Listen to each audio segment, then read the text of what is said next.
चलिए नमस्कार। तो मेरा नाम प्रोफेसर राजीव वर्मा है। बीआईएफ से मैं लगभग कितने साल 2017 में हम लोगों ने स्टार्ट किया था प्रोसेस। 2023 में आ गए हम लोग, 6 साल हो चुके हैं स्टार्टअप से जुड़े हुए, स्टार्टअप को समझते हुए। इनफैक्ट जब सबसे पहली बार पॉलिसी बनी थी 2016 में, तब डॉक्टर सिद्धार्थ प्रिंसिपल सेक्रेटरी थे डिपार्टमेंट ऑफ इंडस्ट्रीज में। तब हम लोग और यस बैंक, दो एंटिटीज को अप्रोच किया था डिपार्टमेंट ने फॉर फॉर्मिंग दिस पॉलिसी। जो ड्राफ्ट था उस टाइम से हम लोग जुड़े हुए हैं स्टार्टअप के साथ में।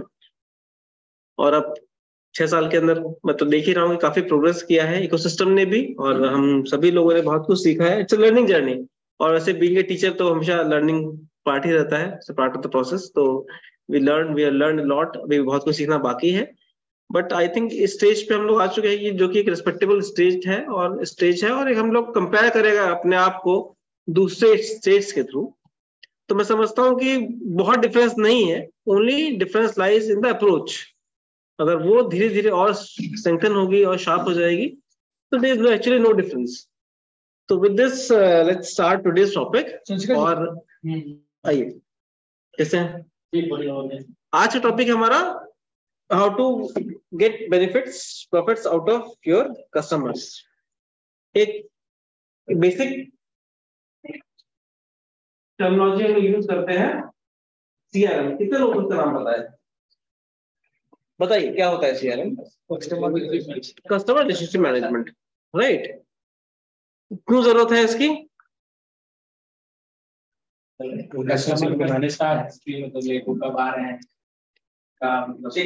रिटेंशन पूरा हिस्ट्री एक तरह से।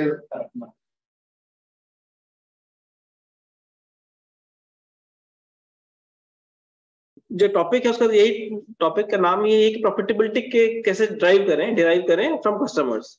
और ये हम सभी जानते हैं कि हर एक कस्टमर प्रॉफिटेबल नहीं होता, लेकिन हमें एज ए ऑर्गेनाइजेशन जानना जरूरी है कि कौन सा कस्टमर हमारे लिए प्रॉफिटेबल है। और अगर वो समझ में आ जाए कि कौन सा कस्टमर प्रॉफिटेबल है, तो आप अपने मार्केटिंग का जो एक्सपेंडिचर है उसको अकॉर्डिंगली एलोकेट कर सकते हैं। तो हमें ये पता होना चाहिए कि किस जगह पे पैसा लगाना है, क्योंकि अल्टीमेटली जब आप रेवेन्यू स्ट्रीम जनरेट करते हैं तो जितने भी एक्सपेंडिचर है उसको कम करना है।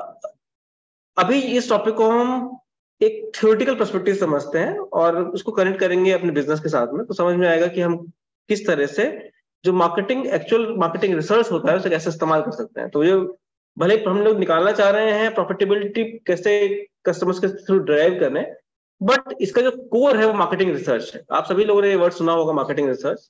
मार्केटिंग के अंदर हम जब भी बात करते हैं तो कई बार मार्केटिंग को सेल्स से कनेक्ट करते हैं, जो कि मिसनोमर है। सेल्स इज नॉट मार्केटिंग, इससे एक बहुत छोटा कंपोनेंट है मार्केटिंग का। Marketing is more about mathematics. Marketing numbers पे चलती है पूरी। अगर आप उसे ढंग से समझेंगे तो आप समझ में आएगा कि मार्केटिंग कोई फंडे देने वाली कोई एक्सरसाइज नहीं है। It's all about getting the data crunching. Real numbers होते हैं इसके अंदर, उसको समझना है और उसके थ्रू आपको रेवेन्यू के अंदर किस तरह से मार्केटिंग कंट्रीब्यूट करेगी उसे निकालना है। जब भी आप अभी तक बिग बाजार गए हो या रिलायंस स्मार्ट गए हो, पेंटालून्स गए हो, इस तरह की फॉर्मलाइज रिटेल चेन में गए हो, तो आपने देखा होगा कि while you check out they ask for your mobile number. Mobile number is nothing but your unique customer ID.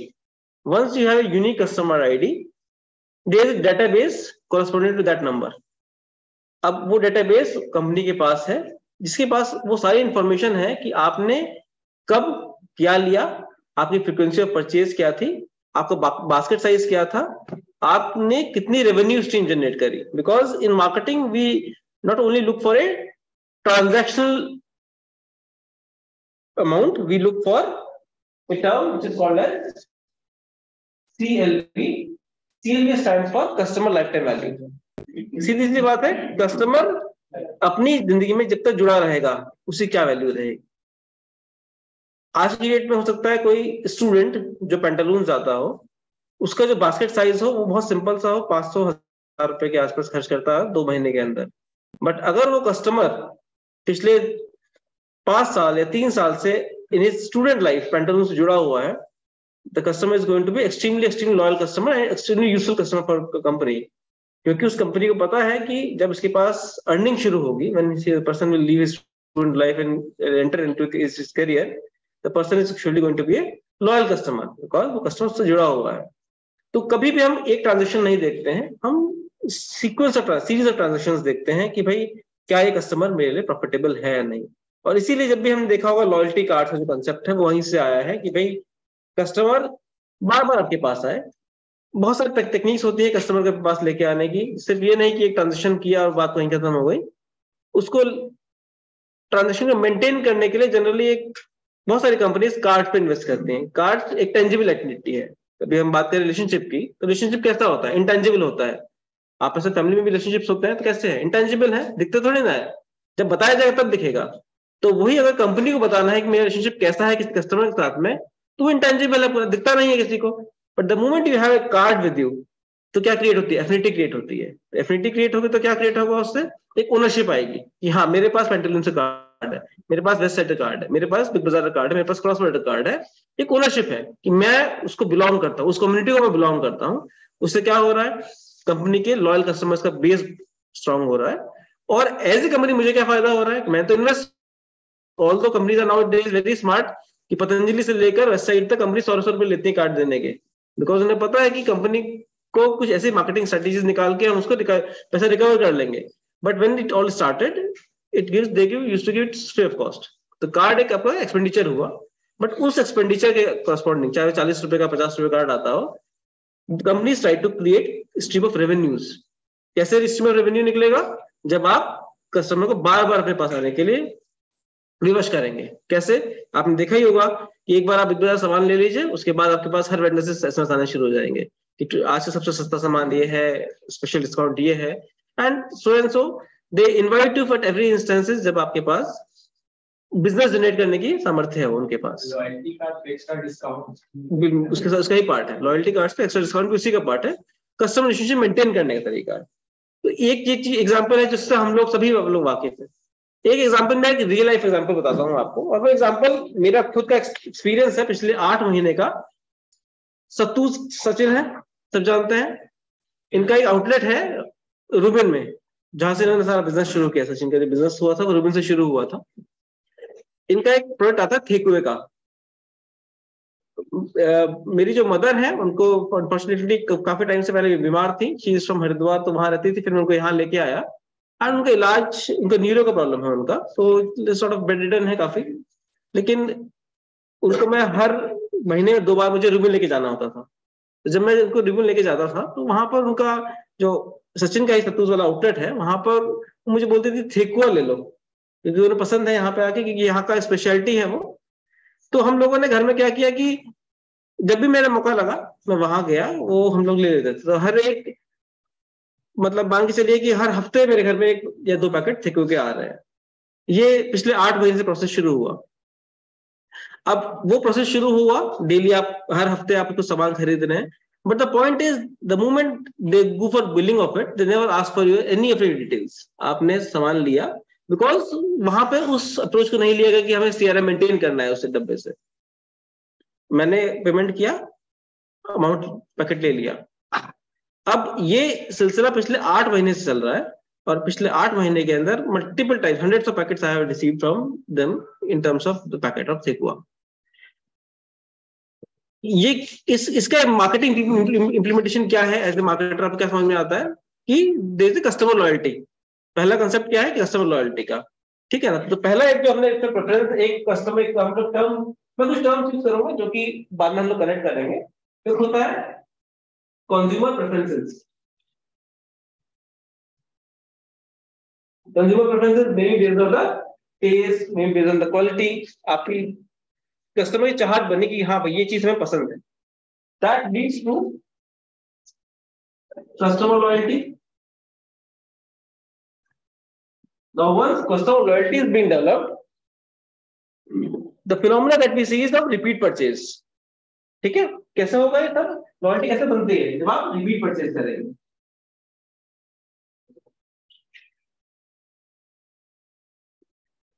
Now कुछ दिनों पहले क्या हुआ कि मेरी मेड ने ये चीज ऑब्जर्व करी कि हर हफ्ते हम ठेकुआ कहीं से बाहर से डब्बा लेके आते हैं। देन शी सेड कि आपको वहां जाने का जरूरत ही क्या है, आप ठेकुआ ऐसी चीज है जो कि घर भर में बनता है बिहार के अंदर, और आप मुझे जो इसका अमाउंट होता है, मतलब जो इसका रॉ मटेरियल लाके दे दीजिए, I will pay it for you.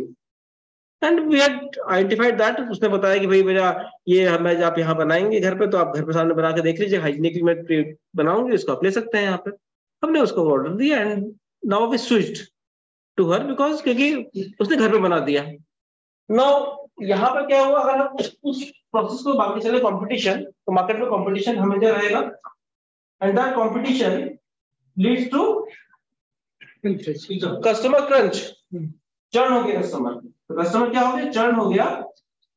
And churn होने के बाद क्या हुआ, स्विचिंग हो गई। और ये कस्टमर स्विचिंग जो हुई, for this particular instance the company is unknown, तो पता ही नहीं कि मेरा कस्टमर निकल गया मेरे हाथ से, बिकॉज उसने कभी डाटा मेंटेन ही नहीं किया।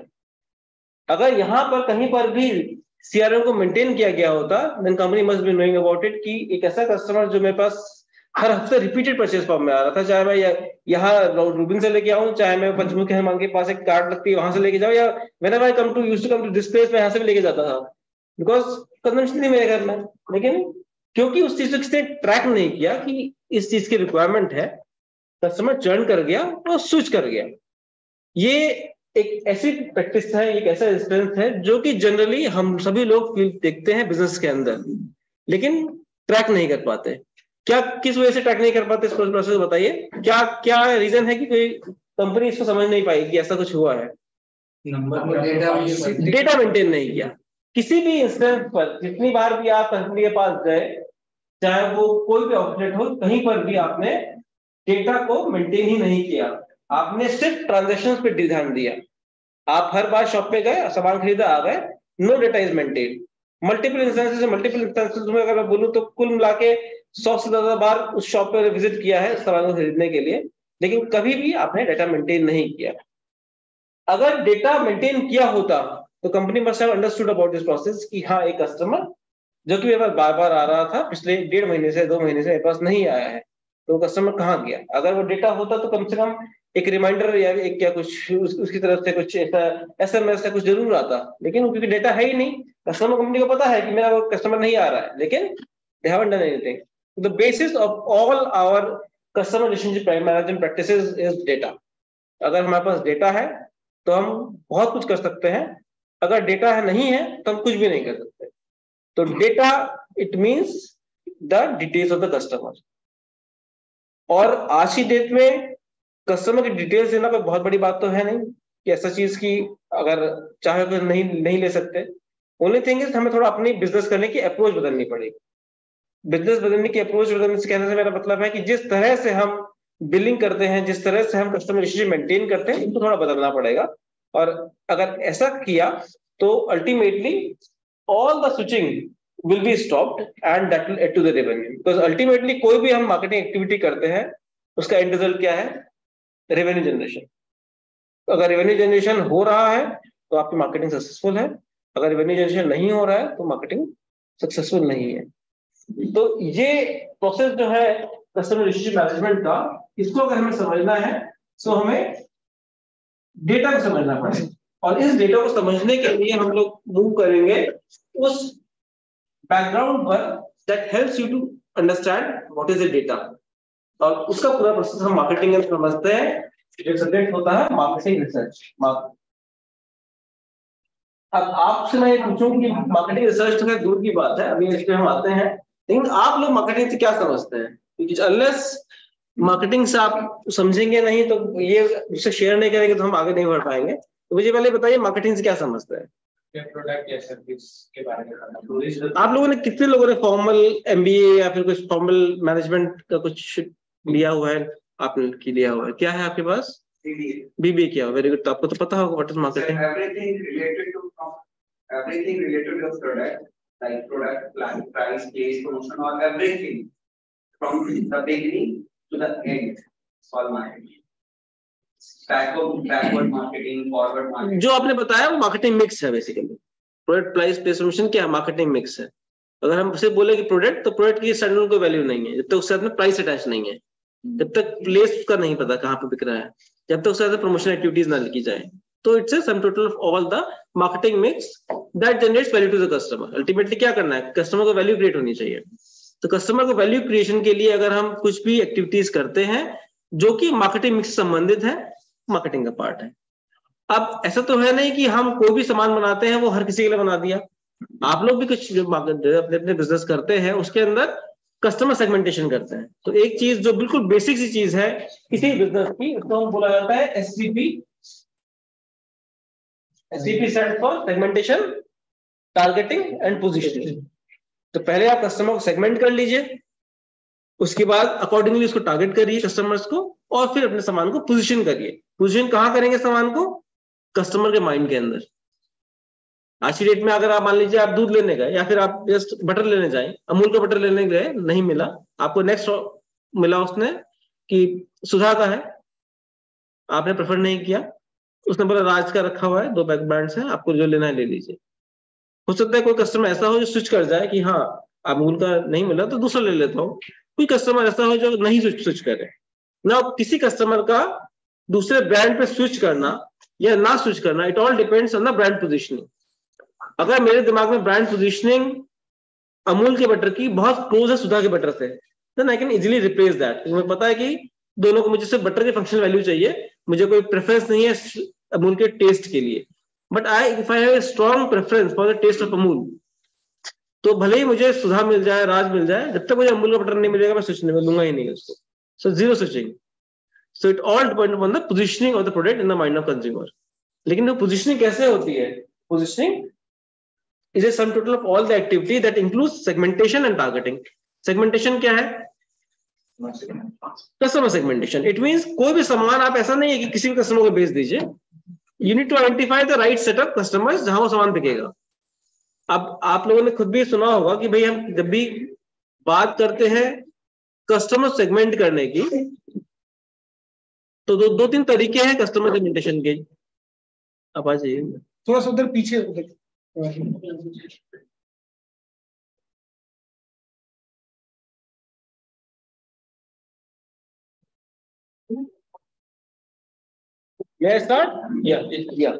सीआरएम में जो आपने डेटा लिखा था, तो डेटा हमारे पास है, अब लेकिन डेटा को एनालाइज करने की हमारे पास नहीं है। मैं एक्चुअली मैं उसका जो बैकग्राउंड है उसको बताना चाह रहा हूँ। मैं फिर welcome to data. Okay, data पे मैं यहाँ आऊंगा, पूरा एक्टिविटी आज का जो सेशन है वो डेटा पे ही है एक्चुअली। लेकिन मैं ये बताना चाह रहा हूँ कि कुछ थ्योरेटिकल कांसेप्ट्स ऐसे हैं जो कि थ्योरी से डेटा पे कन्वर्ट होते हैं। तो सेगमेंटेशन जिसे हम कहते हैं कस्टमर सेगमेंटेशन, बेसिकली क्या है कि अगर आपके पास 1000 कस्टमर्स हैं और आपको आइडेंटिफाई करना है कि मेरे कौन से प्रॉफिटेबल कस्टमर्स हैं, तो आपको डाटा को कस्टमर को सेगमेंट करना पड़ेगा।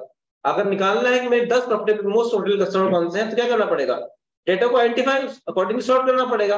तो अगर बेसिक सॉर्टिंग भी करते हैं हम लोग, that is a part of customer segmentation.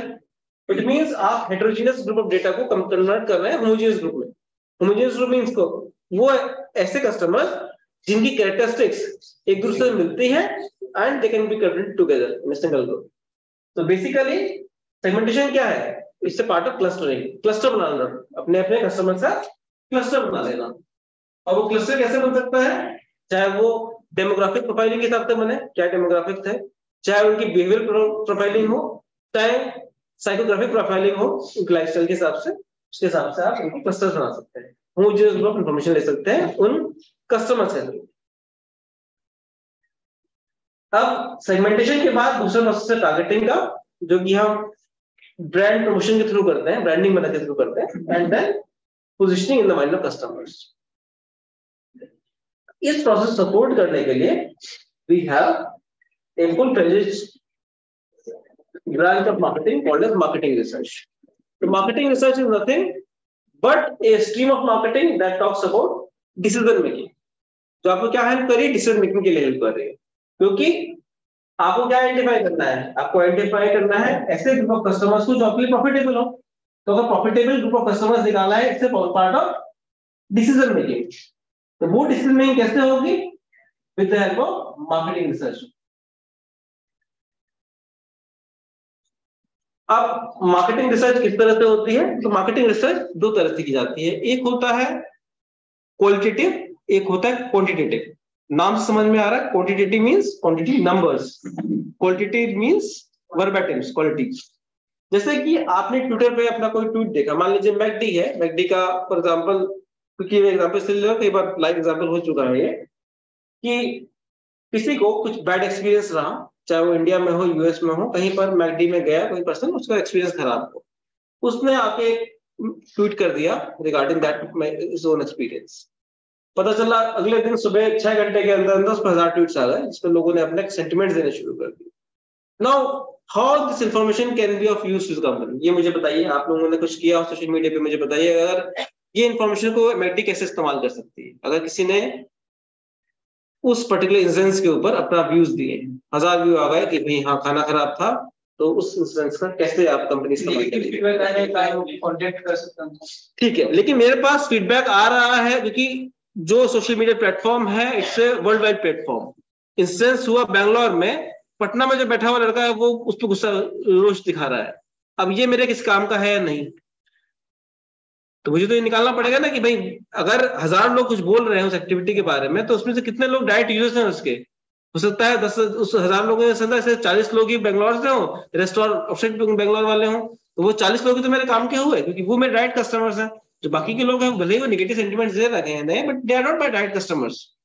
तो मैं कंपनी कैसे आइडेंटिफाई करेगी सारी बातें, वो कस्टमर कहाँ का है, किस जगह से बिलोंग करता है, नेगेटिव सेंटिमेंट्स है तो किस तरह का नेगेटिव सेंटिमेंट्स है, क्या वो बिल्कुल बॉयकॉट वाला सेंटिमेंट है या फिर जस्ट एक इंस्टेंस, एक मोमेंटस इवेंट है वो। तो वो सारी चीजें कैसे निकालेंगे, डेटा से निकालेंगे। लेकिन इसके लिए अभी तक आपने कभी किसने आइडेंटिफाई किया कैसे निकालते हैं? डेटा मैपिंग नहीं होती उसके अंदर। बेसिकली आप लोगों ने ट्वीट्स जो देखते हैं उसके अंदर क्या है, वो सारी चीजें बातें जो लिखते हैं सेंटिमेंट्स होते हैं। तो they are techniques called as sentiment analysis. Sentiment analysis ऐसी टेक्निक्स होती हैं जो कि ये आइडेंटिफाई करवाती हैं कि भाई किस तरह का सेंटिमेंट है लोगों के अंदर। इसका बहुत छोटा सा एग्जांपल है वर्ड क्लाउड का। वर्ड क्लाउड आप सभी लोगों ने देखा होगा, आप समझते हैं वर्ड क्लाउड क्या होता है? इस पर हम नेट यूज कर सकते हैं, दिखा देता हूं आप लोगों को। वर्ड क्लाउड, वर्ड क्लाउड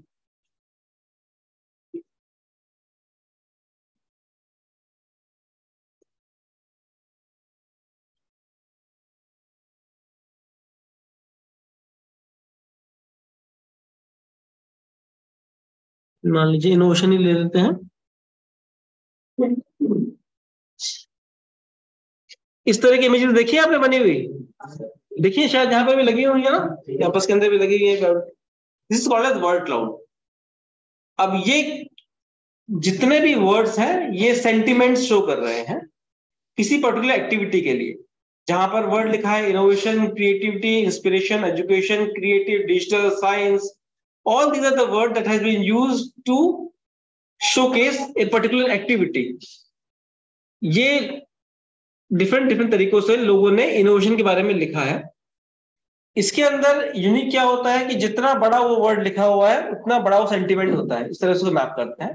जो छोटा वर्ड लिखा हुआ है it means small sentiments, bigger words mean bigger sentiments.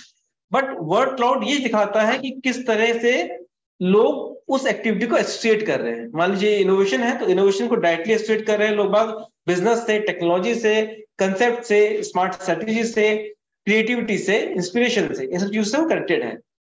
अब ये कैसे बना, सेंटिमेंट कैसे बना है? ये वर्ड क्लाउड के थ्रू बना, जिसके लिए सॉफ्टवेयर आते हैं। तो एक सॉफ्टवेयर आता है एनवीओ करके, एनवीओ, NVIVO। ये फ्रीवेयर सॉफ्टवेयर है, आपको इजीली मिल जाएगा ऑनलाइन। और एनवीओ हेल्प करता है वर्ड क्लाउड क्रिएशन के अंदर। प्रोसेस पूरा क्वालिटेटिव है, इसके अंदर कोई नंबर नहीं है। जो आप देख रहे हैं ये आउटकम है पूरा सेंटिमेंट्स का, but there is no number involve into it. NVIVO, NVIVO, I can also show it to you।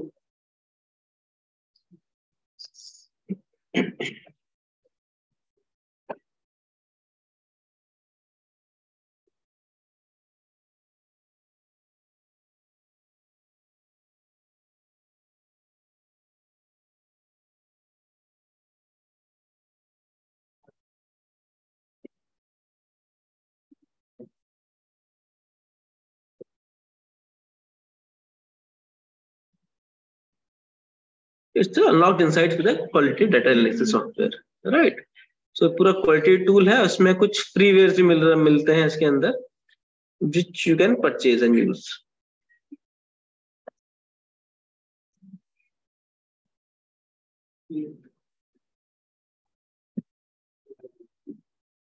Free trial दिया हुआ है यहाँ पर इसने, तो फ्री ट्रायल में आप लोग उसका ट्रायल कर सकते हैं। तो उसमें कुछ नहीं होता, जो वर्ड फाइल होगी आपकी होगी सेंटीमेंट्स की, उसे अपलोड करेंगे एंड वो ऑटोमेटिकली निकाल कर दे देगा किस तरह के सेंटीमेंट्स हैं उसके अंदर।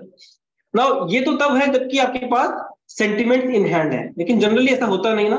अगर आप ट्वीट देखें, आपने कभी as a business owner tweets को रिट्रीव किया है क्या? मान लीजिए आपके किसी एक्टिविटी पे आपकी कंपनी के ऊपर उसने ट्वीट किया, तो आप सोचे उस पर कितने लोगों ने उस पर क्या कमेंट दिए हैं, उसे रिट्रीव कैसे करेंगे आप? ट्विटर के अंदर एक डेवलपर अकाउंट होता है जो कि सभी लोगों के पास एक्सेसिबल है, क्योंकि ट्विटर जो है वो एक ओपन सोर्स सॉफ्टवेयर है, सभी लोग उस पर कंट्रीब्यूट कर सकते हैं।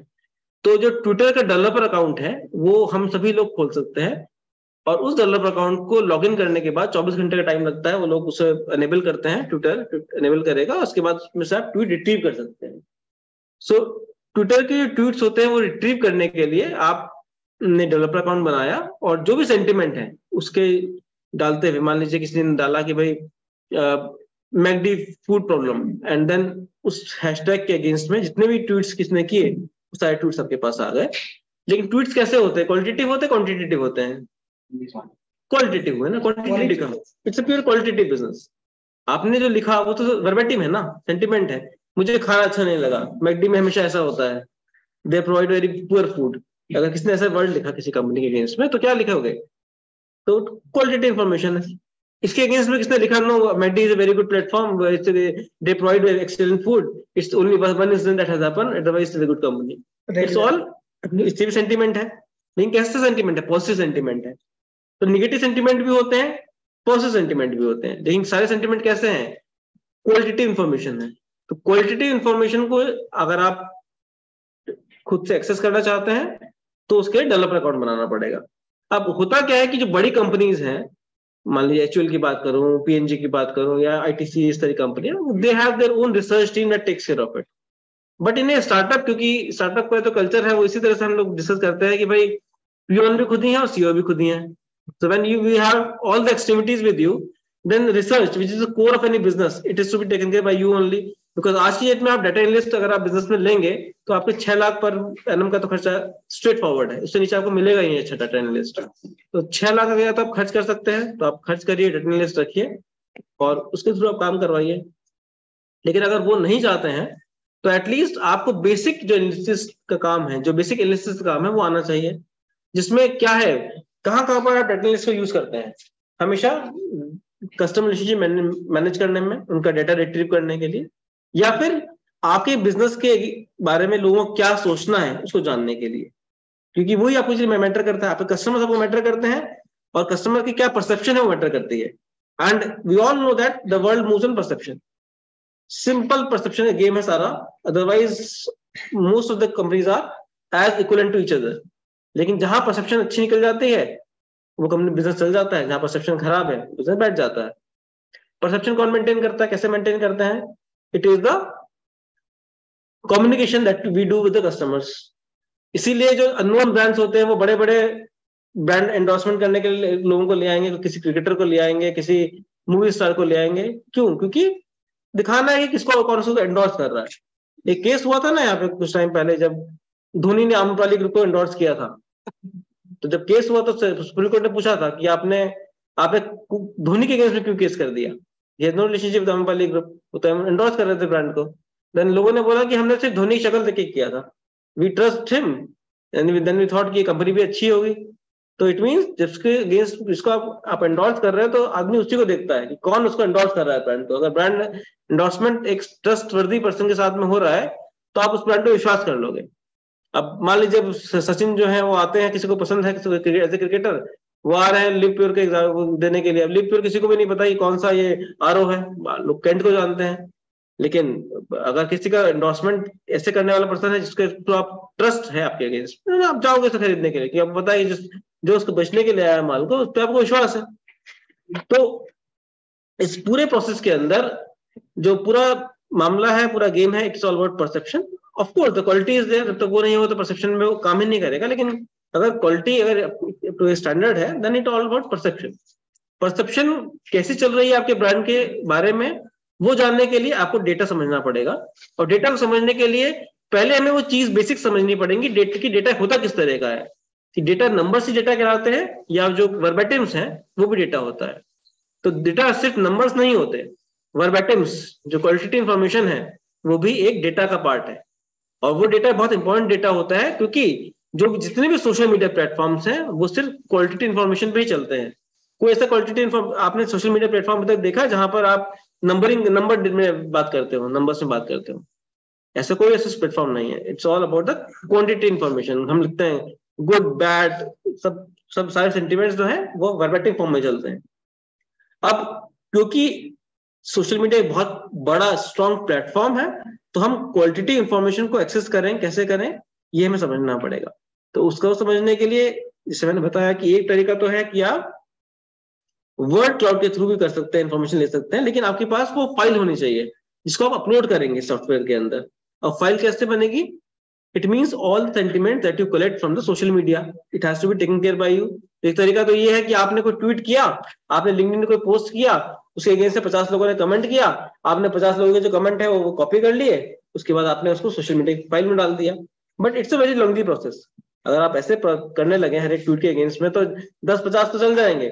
जैसे वो आपके पास 200-2000 लोगों का डेटा आ गया, 5000 लोगों का डेटा आ गया, तो फिर क्या करेंगे? तो उसको करने के लिए, और वो भी नहीं पता कि ट्वीट कहां से कर रहा है। लिंक्डइन पे पोस्ट आपने किया, पता चला पटना का जो कस्टमर उसमें 2 ही है, जो बैठा हुआ है कर्नाटका में, जो आपका कॉम्पिटिटर है, वो उसके नेगेटिव पोस्ट करा रहा है बैठा हुआ, जिससे कि आपका बिजनेस नेगेटिव सेंटिमेंट लोगों को क्रिएट होते हैं। It is not only about the very simple business कि भाई हमारा कस्टमर ही हमेशा अच्छा अच्छा बोलेगा या हमारा कस्टमर ही हमेशा नेगेटिव बोलेगा। It is all about the competitors also, कि वहां से भी आपके ट्वीट हो सकते हैं, वहां से भी इंफॉर्मेशन शेयरिंग हो सकती है। वो लोग भी कुछ ऐसा अगेंस्ट में करा सकते हैं कि भाई जो आप समझे कि वो हमारे बिजनेस में से कहीं रिलेटेड ही नहीं है, but ultimately that will harm to the business. तो हमें थोड़ा सा एडवांस लेवल पे डेटा को क्रंच करना पड़ेगा, डेटा को समझना पड़ेगा। एंड जो ट्विटर का हमारा सेंटिमेंट एनालिसिस होता है, that helps us to understand कि किस लोकेशन से ट्वीट्स हो रहे हैं, कौन किस समय पर ट्वीट कर रहा है। पता चला 2 महीने पुराना ट्वीट है जो कि एकदम से निकल के आ जाता है। कई बार होता है ना, ऐसे हम लोग देखते हैं कि पुराने पुराने ट्वीट्स निकल के आ जाते हैं और उसके बारे में फिर उसके बाद चर्चा शुरू हो जाती है। पता चलता है निकलने पर कि वो 2 महीने पुराना ट्वीट था। तो ट्वीट कितना पुराना है, ट्वीट किस जगह से हो रहा है, किस जोग्राफिक लोकेशन से हो रहा है, ये सब आप ट्विटर के डेवलपर अकाउंट के थ्रू कर सकते हैं। और everybody each of us can create the developer account of Twitter. जैसे आप वो बनाएंगे तो क्या फायदा मिलेगा?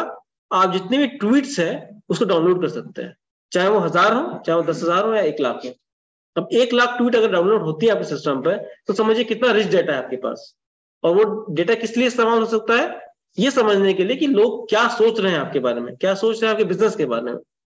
And this whole process is done using technique called as sentiment analysis.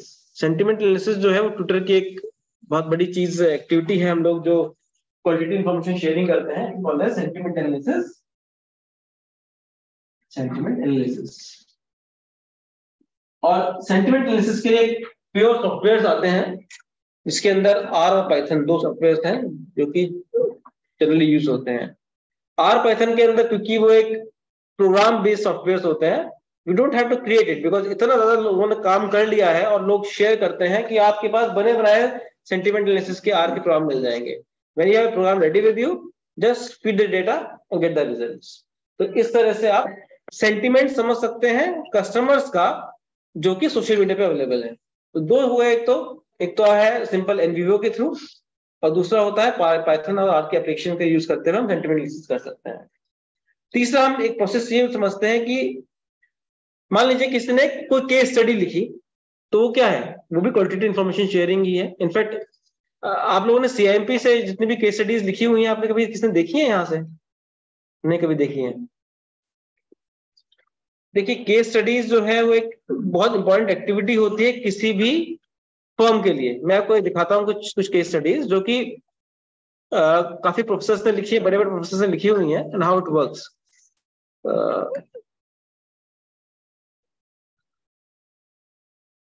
ये एक स्टार्टअप है farm electronics actually,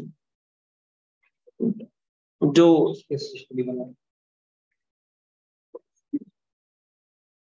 agriculture electronics में डील करते हैं लोग, और क्योंकि नोन है मेरे को तो मैं इसलिए आपको दिखाना चाह रहा हूँ इसके बारे में.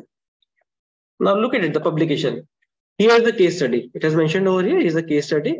क्योंकि ये स्टार्टअप है और इस पे केस स्टडी लिखी हुई है. ये केस स्टडी हार्वर्ड की केस स्टडी है. तो मतलब not necessarily their own case study, उनकी स्टडी अपनी. अच्छा, दूसरे की भी केस स्टडी मतलब क्या वेबसाइट पे पोस्ट की जा सकती है कोई रेलेवेंट अगर? नहीं, आप अपनी करेंगे ना. अच्छा, होता क्या है कि ब्लॉग्स में देखिए, कोई भी बेस्ट प्रैक्टिस जो होती है, चाहे वो आपके यहाँ की हो चाहे किसी और संस्थान की हो, उसका डॉक्यूमेंटेशन होना बहुत जरूरी है. डॉक्यूमेंटेशन ऑफ एक्टिविटीज जो होता है वो केस स्टडीज के माध्यम के थ्रू होता है. अब जो डॉक्यूमेंटेशन हो रहा है वो किसी ऐसे प्लेटफॉर्म के थ्रू हुआ जो कि नोन प्लेटफॉर्म है. जिसमें मैं आपको जो फार्म इलेक्ट्रॉनिक्स का दिखा रहा हूँ, इसके जो ऑथर हैं वो IIM इंदौर के प्रोफेसर हैं. तो किसी का कोई IIM के प्रोफेसर कर रहे हैं. जैसे एक और है दैनिक भास्कर की केस स्टडी है. जब दैनिक भास्कर ने अपना हिंदी वाला जो ब्रांड था उसको रिलॉन्च किया था आज से 15 साल पहले, तो उसके ऊपर केस स्टडी लिखी थी प्रोफेसर डॉक्टर सीमा गुप्ता ने. डॉक्टर सीमा गुप्ता की किताब आती है, IIM बेंगलोर प्रोफेसर है वो. उनकी बुक आती है डिजिटल मार्केटिंग, जो कि ऑल अक्रॉस इंडिया चलती है. तो एक अगर कोई ऐसा व्यक्ति उसके केस के बारे में लिख रहा है, उसकी बेस्ट प्रैक्टिस को डॉक्यूमेंट कर रहा है, तो क्या मिलेगा? एक एक्स्ट्रा एक्लॉट मिल जाता है, एक्स्ट्रा माइलेज मिल जाता है उस चीज का. नोन एक नोन हो जाती है वो चीज. मैं आपको दिखाता हूँ इसके अंदर.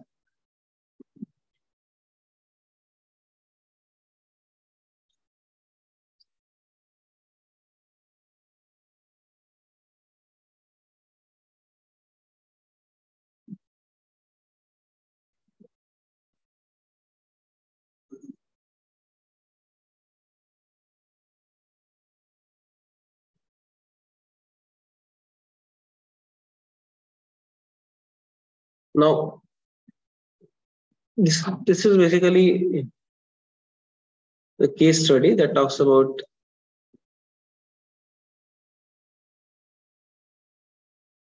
the growth of the Dainik Bhaskar group and written by Dr. Seema Gupta, as I told you. Also available on the Harvard Group website. तो ये उसके बारे में, दैनिक भास्कर के बारे में अब देख पा रहे हैं. मेन केस से लिखा हुआ. एक्चुअली मैं लॉगिन नहीं कर सकता यहाँ से क्योंकि लॉगिन आईडीज नहीं है यहाँ पे. इंस्टीट्यूट के अंदर लॉगिन क्रेडेंशियल्स होते हैं हमारे पास. We can do it. तो you can see IIM Bangalore ने केस स्टडी लिखी हुई दैनिक भास्कर के ऊपर. ऐसे जो फार्म इलेक्ट्रॉनिक्स वाला मैंने आपको केस दिखाया था,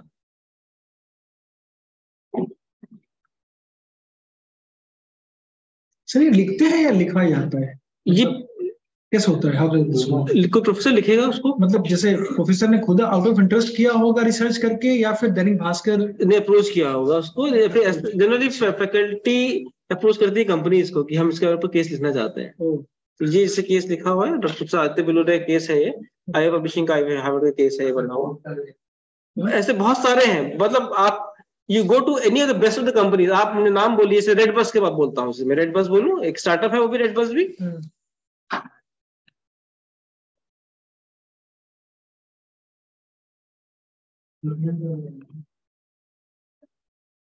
right, question entrepreneurship. So you take the name. आपको जितने भी बड़े बड़े नाम हैं इंडिया के अंदर स्टार्टअप्स के, सब केस स्टडीज मिल जाएंगे. And that actually helps to understand the business to the next level. आपकी जो पहचान होती है वो सिर्फ ऐसा नहीं है कि एंटरप्रेन्योरशिप के बिजनेस में सिर्फ कस्टमर इंपॉर्टेंट है. जो बेस्ट प्रैक्टिस है उसका डिसेमिनेशन होना बहुत जरूरी है. In fact I will show you, जब आपको कॉम्फेट शुरू हुआ था तो कॉम्फेट की केस स्टडी लिखी गई थी, हार्टमैन पब्लिश है. कॉम्फेट सुधा का जो आता है आपका, सुधा का जो मिल्क आता है,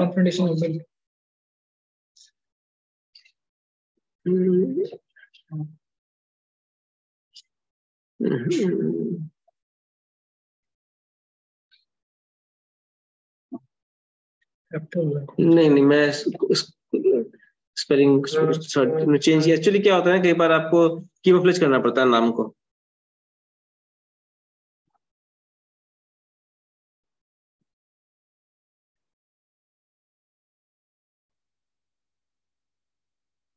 इन्होंने कॉम्फेट यूज किया था. They had used the Comfed, they said Comfed. अच्छा, तो उन्होंने नाम चेंज किया था. या गवर्नमेंट एंटिटी है ना, दैट नाम नहीं लिया उन्होंने, dairy cooperative system, Bihar state milk cooperative corporate का। तो it's all about the documentation of best practices. और अगर ऐसा कोई मौका मिलता है आप लोगों को, तो मैं कहूंगा कि जरूर इसमें जाना चाहिए, बिकॉज जितने भी आपकी प्रमोशनल एक्टिविटीज हैं उसका बहुत बड़ा पार्ट आपको क्वालिटेटिव इंफॉर्मेशन शेयरिंग के थ्रू होता है, और क्वालिटेटिव इंफॉर्मेशन गैदरिंग और उसका डिसेमिनेशन का सबसे बढ़िया जरिया जो है वो केस स्टडीज है। ये सुधा का केस है, कॉम्पेट का एक्चुअल केस है पूरा लिखा हुआ, बिल्कुल। तो ये कौन करते हैं? जैसे एक फेमस आदमी है जैसे विवेक बिंद्रा जी, उसके वो तो हमेशा ये काम करता है केसेस, उसके क्या चार्ज लेते हैं? नहीं देखिए, होता क्या है ना कि केस स्टडी के लिए अगर कोई चार्ज कर रहा है तो आप उस पर मत जाइए। विवेक बिंद्रा कैसे करते हैं? नहीं, विवेक बिंद्रा जो करते हैं वो कोई हार्वर्ड पे केस स्टडी नहीं पब्लिश करते हैं, वो तो बेस्ट प्रैक्टिसेस आप वो शेयर करते हैं लोगों के साथ में, और वो उन फर्म को स्टडी करते हैं जहां उनका इंटरेस्ट बनता है, वो उन फर्म को लेंगे जहां उनका इंटरेस्ट है।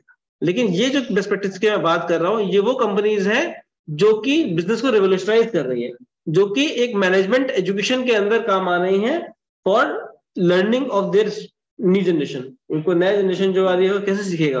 तो उसने विवेक बिंद्रा का सर्च करिएगा, ओला का केस स्टडी है, उसमें क्या हुआ। ओला का तो वैसे भी केस मिल जाएगा आपको, ओला का जरूर विवेक बिंद्रा के अलावा भी केस होगा जरूर जी। ओला के केसेस है, ओला का केस जो ओला ऑटो वाला केस है, ओला ऑटो का,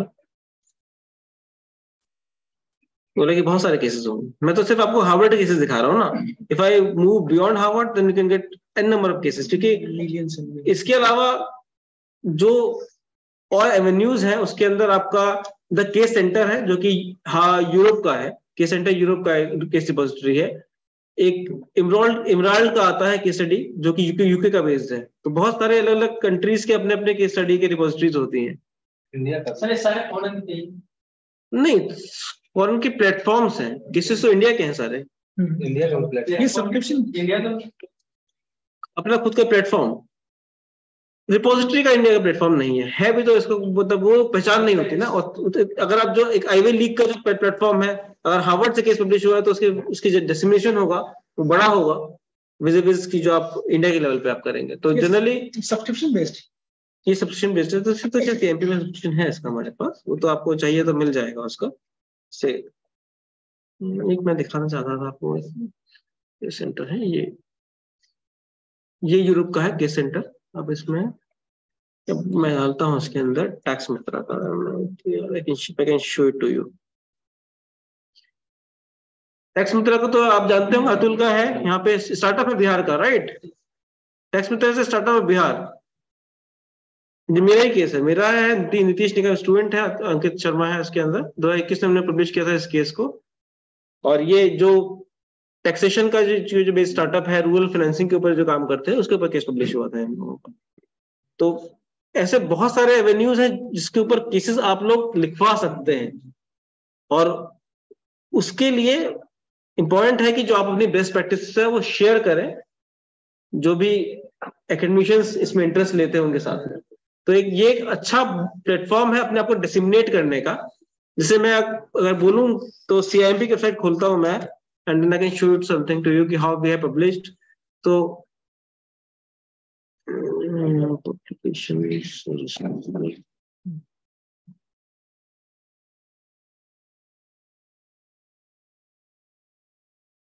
तो इसमें टैक्सेस मित्रा का है, आर्यगो इज फ्रॉम, क्या नाम इसका नाम है, ये रोडवेज वाला जो है, क्या दिलखुश का, दिलखुश की जो पहली वाली एंटरप्राइज था दैट वाज आर्यगो बंद करके इन्होंने फिर अपना शुरू किया था रोडवेज। तो जो आर्यगो का है वो हम लोगों ने केस को डॉक्यूमेंट किया हुआ इमरान में। अर्बन केयर का है, जो स्वाति आती है अर्बन केयर की, उनका है ये केस है, हैप्पी लॉन्ड्री केस है। There are multiple cases that have been documented. तो मैं आप लोगों से इतना जरूर रिक्वेस्ट करूंगा कि ये काम आप खुद से तो नहीं कर सकते, लेकिन at least you can share your interest of documentation of your best practices to Rajiv, and you will identify some of the best professors जो कि इसको लिखने के लिए तैयार हो। If you do the activity तो एटलीस्ट आपका कुछ पैसा नहीं लग रहा उसके अंदर, लेकिन आपका एक फ्री का डिसेमिनेशन हो जाएगा। यू नेवर नो कि वो केस पब्लिश कहाँ होगा, चाहे वो केस सेंटर में हो, चाहे एमराल्ड में हो, चाहे वो हार्वर्ड में हो, लेकिन the moment it goes it adds a value to you.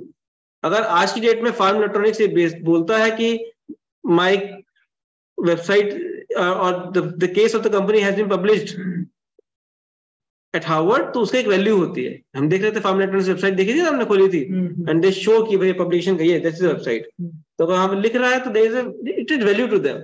Similarly आप दैनिक भास्कर की वेबसाइट खोलिएगा, उसमें लिखा रहता है पब्लिकेशंस, तो वहां पे हार्वर्ड के केस के बारे में बताता है अपना। All adds value to them कि भाई कहाँ पे हम लोगों का एक प्रेजेंस है अपनी। It is all about the qualitative information. तो जैसे मैंने बताया ये सब टेक्निक्स है, क्वालिटेटिव टेक्निक्स, जो कि हम जो इस्तेमाल करते हैं। क्वेश्चन है सर, जैसे we spoke about big companies like McD, तो जैसे वो अपना सेंटिमेंट एनालिसिस करते हैं और मान लीजिए किसी एक ने ट्वीट किया कि भाई खाना बहुत बेकार था या हॉस्पिटैलिटी बहुत बेकार थी, देन मिलियन पीपल ज्वाइंड, तो वो उतना डेटा को सर वो बड़ी कंपनी हम एनालाइज करती होगी, उसका एक निकालती होगी कि भाई किस लेवल पे है, किस स्टेज पे है।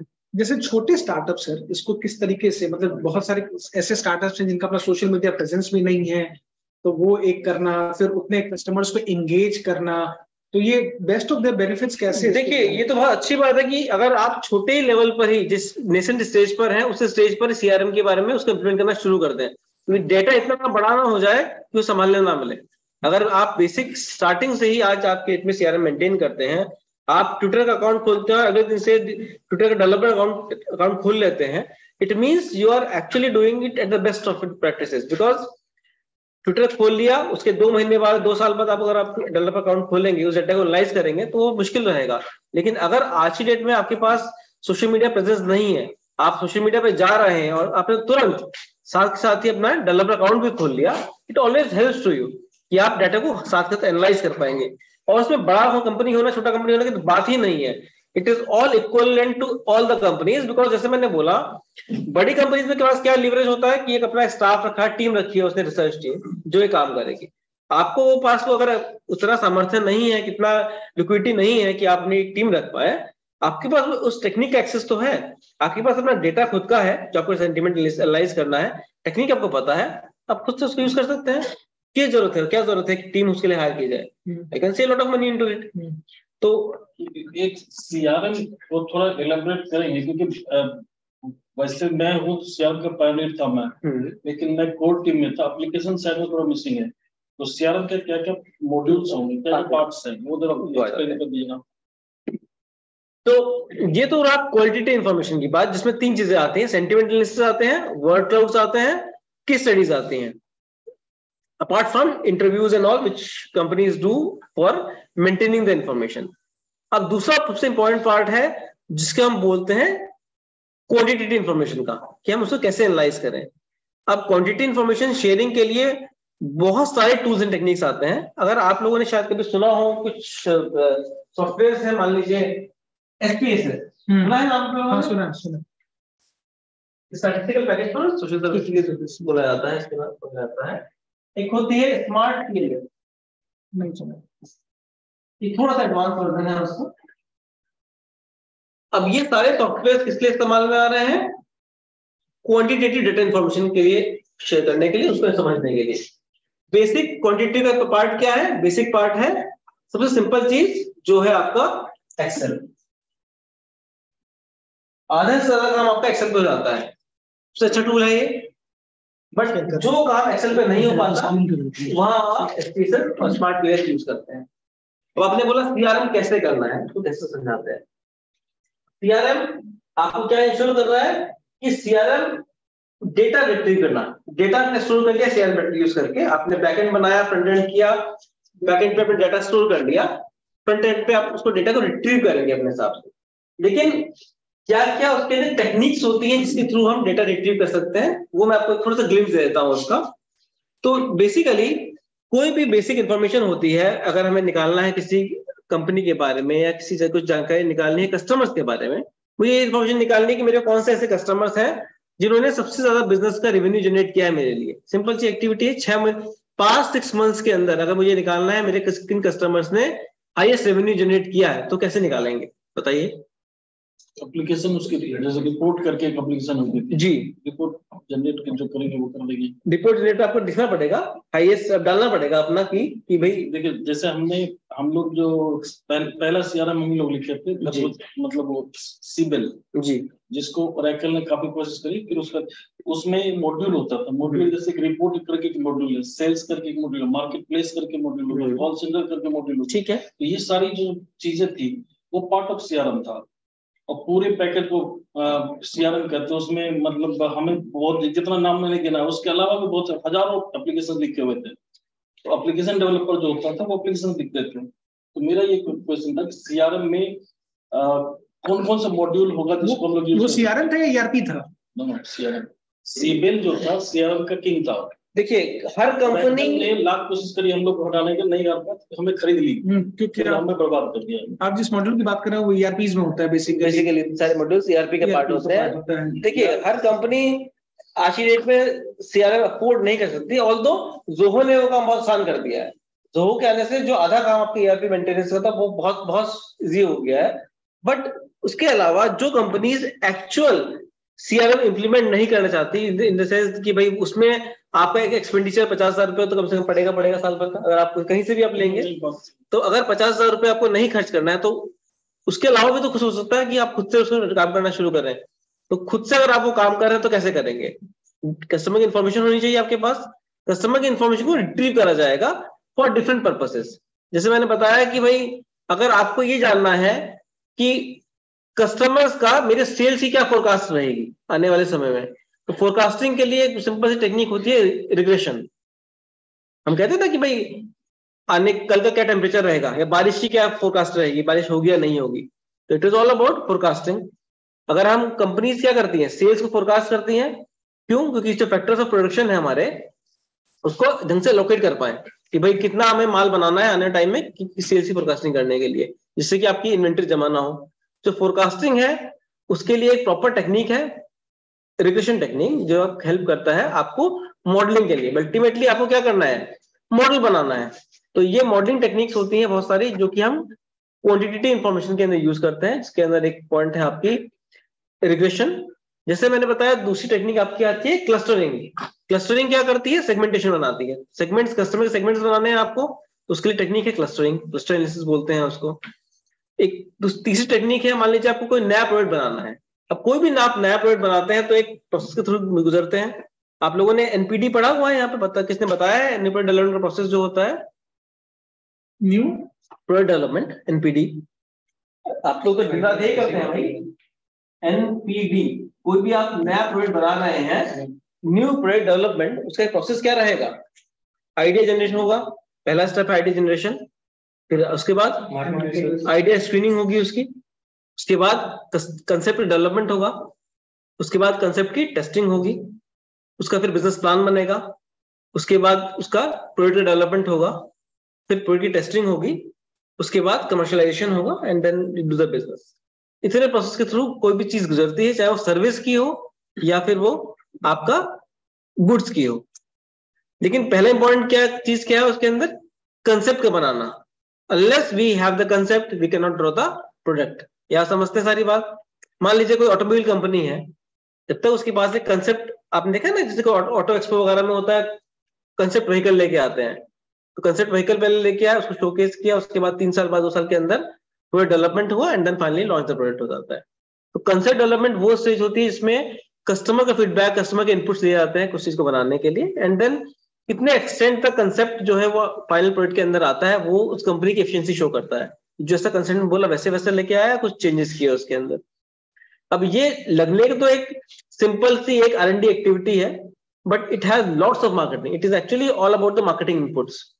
तो एक कॉन्जॉइंट एनालिसिस बोलते हैं हम लोग, वो एक्टिविटी के थ्रू आप सेंटिमेंट्स को कलेक्ट करते हो, लोगों से पूछते हो कि क्या चाहिए व्हीकल के अंदर, किस तरह की डिजाइनिंग होनी चाहिए, किस तरह की एर्गोनॉमिक्स होनी चाहिए, किस तरह की उसकी एफिशिएंसी होनी चाहिए, कैसी उसकी फ्यूल एफिशिएंसी होनी चाहिए, और वो सारे इनपुट्स लेकर आप व्हीकल को क्रिएट करते हो। It is not only applicable to vehicle, it is even equally applicable to softwares. कोई आप ऐप बना रहे हैं तो आप, एक तरीका तो ये है कि आप खुद से आपने सोचा कि ठीक है, आपकी खुद के जितना आपको मार्केट की नॉलेज है, जितने आपको कस्टमर के इन्फॉर्मेशन के बारे में मार्केट के बारे में जानकारी है, आपने उसको इनपुट यूज किया और अपनी ऐप बना दी। एक दूसरा तरीका यह है कि कस्टमर की नीड को समझते हुए उससे इनपुट लेते हुए आपने एक ऐप क्रिएट किया और ऐप के अंदर भी उसका टेस्टिंग करी, कंसेप्ट बनाया, उसके बाद फाइनली उसको प्रोडक्ट बनाया and then you launch the product. Now although process is little lengthier but it is a more robust process, जिसके अंदर आपने कस्टमर के इनपुट्स शुरू से ले लिए. उससे एक फायदा क्या मिलेगा कि जो नेक्स्ट लेवल पे जो लोगों की प्रॉब्लम्स आती हैं, कस्टमर को जो प्रॉब्लम प्रोडक्ट लॉन्चिंग के बाद आ रही हैं, वो आपको ऑलरेडी पता होंगे इसके अंदर प्रॉब्लम क्या क्या आने वाली है. तो बहुत सारी टेक्निक्स हैं क्वालिटेटिवली और क्वांटिटेटिवली जो हम यूज करते हैं. मार्केटिंग रिसर्च की टेक्निक्स हैं जो कि यूज करते हैं किसी प्रोडक्ट को डिजाइन करने के लिए, उस प्रोडक्ट को बनाने के लिए. अब अगर मैं दोबारा से इस बात पे उसी बात पे आऊं कि भाई किस तरह से हम प्रॉफिटेबल कस्टमर्स को निकालें, कैसे हम प्रॉफिटेबिलिटी में डाटा यूज करें, तो जो बेसिक्स इंफॉर्मेशन है वो है आपको कस्टमर का इंफॉर्मेशन करना, हर ट्रांजेक्शन वाइज का इंफॉर्मेशन रखना. अभी कितने लोग हम लोग में से ऐसे हैं जो कि अपने कस्टमर्स का डेटा को ट्रांजेक्शन वाइज रखते हैं? आप तो यूज ही कर रहे हैं, तो आप तो सीआरएम यूज ही करते हैं, आपके पास सारी इंफॉर्मेशन है कस्टमर्स की. सीआरएम हम यूज करते हैं तो आप सीआरएम प्रॉपर यूज कर रहे हैं कंपनी के अंदर, आपने उसको मतलब साइट पे लगाया हुआ है, तो आपने सब्सक्रिप्शन बेसिस पे लिया हुआ है उसको, एनालिसिस भी करते हैं. वो तो सब्सक्रिप्शन बेसिस पे हो तो एनालिसिस करके दे देगा. तो कितना एक्सपेंडिचर आ रहा है आपका उस पर अभी? एनुअली लाइक इंक्रीज आई थी इससे पहले हालांकि HubSpot पे यूज करते जी, बट अभी लाइक आई थिंक 36-37 ऐसे पे किया था सर 36,000. यस. वो तो बिल्कुल बेसिक. क्या मतलब ये सीआरएम मिलता है सर्विस वाला? क्योंकि हम लोग का जो सीआरएम था इंडिया में 2 ही लोग अफोर्ड किए थे, एक टीसीएस और एक आईसीआईसीआई बैंक. बाकी तो इतना इसका कॉस्ट ही होता था. ये क्या SaaS बेसिस पे मिल रहा है क्या है सीआरएम? हाँ SaaS बेसिस पे. SaaS यूज बेसिस पे. जैसे हमें प्रॉब्लम ये आ रही है कि हमारा डेटा तो है बट एनालिटिकल नहीं. तो जोहो है, जोहो के अंदर फायदा ये है कि आपको तुरंत एनालिटिक्स मिल जाता है उसका, उसके अंदर इनबिल्ट एनालिटिक्स है, एनालिटिक्स पूरा दिया हुआ है. तो अगर आपके पास जोहो का सब्सक्रिप्शन है और वो बहुत एक्सपेंसिव नहीं, आई थिंक इसी रेंज में आएगा के आसपास आता है. It helps you to get the information analytics. Basically दिक्कत क्या, समस्या कहाँ आती है कि एनालाइज कैसे करेंगे डेटा को. डेटा तो हमारे पास है, उसको एनालाइज करना समस्या होती है. भाई एनालिटिक्स की टीम चाहिए, वो एनालाइज करते रहे चीजों को. क्योंकि वहां पर भी बाकी लोग क्यों नहीं एफर्ट कर पा रहे? कॉस्ट बहुत ज्यादा है इसका. तो मैं तो ये कहूंगा कि अगर ट्रांजैक्शंस आपके इतने हैं कि आप मेंटेन कर सकते हैं डेली, उसका रिकॉर्ड मेंटेन कर सकते हैं, try to create your CRM yourself. उसका कोई कॉस्टिंग नहीं है, कोई पैसा नहीं है. 6 महीने खुद से मेंटेन करके देखिए. The moment you learn it by doing it yourself, उसके बाद 6 महीने बाद आप चाहे अपना बाजार से ले लीजिए, लेकिन जब तक आपने हाथ गंदे नहीं करेंगे, हैंड डर्टी करना पड़ता है समझने के लिए. क्या जा सकता है उसमें भी काफी सारा लाइक है जिसे ट्रैक किया जा सकता है. ये डेटा पे भी ले लेंगे. इनपुट डेटा कौन सा लेंगे? हमारे फॉर्मेट का डेटा लेंगे, वो क्या लेंगे? नहीं, वो आपको जो एक्सेस फॉर्म देगा ना, वही उस फॉर्म में बना दे देगा आपको. वही तो प्रॉब्लम है.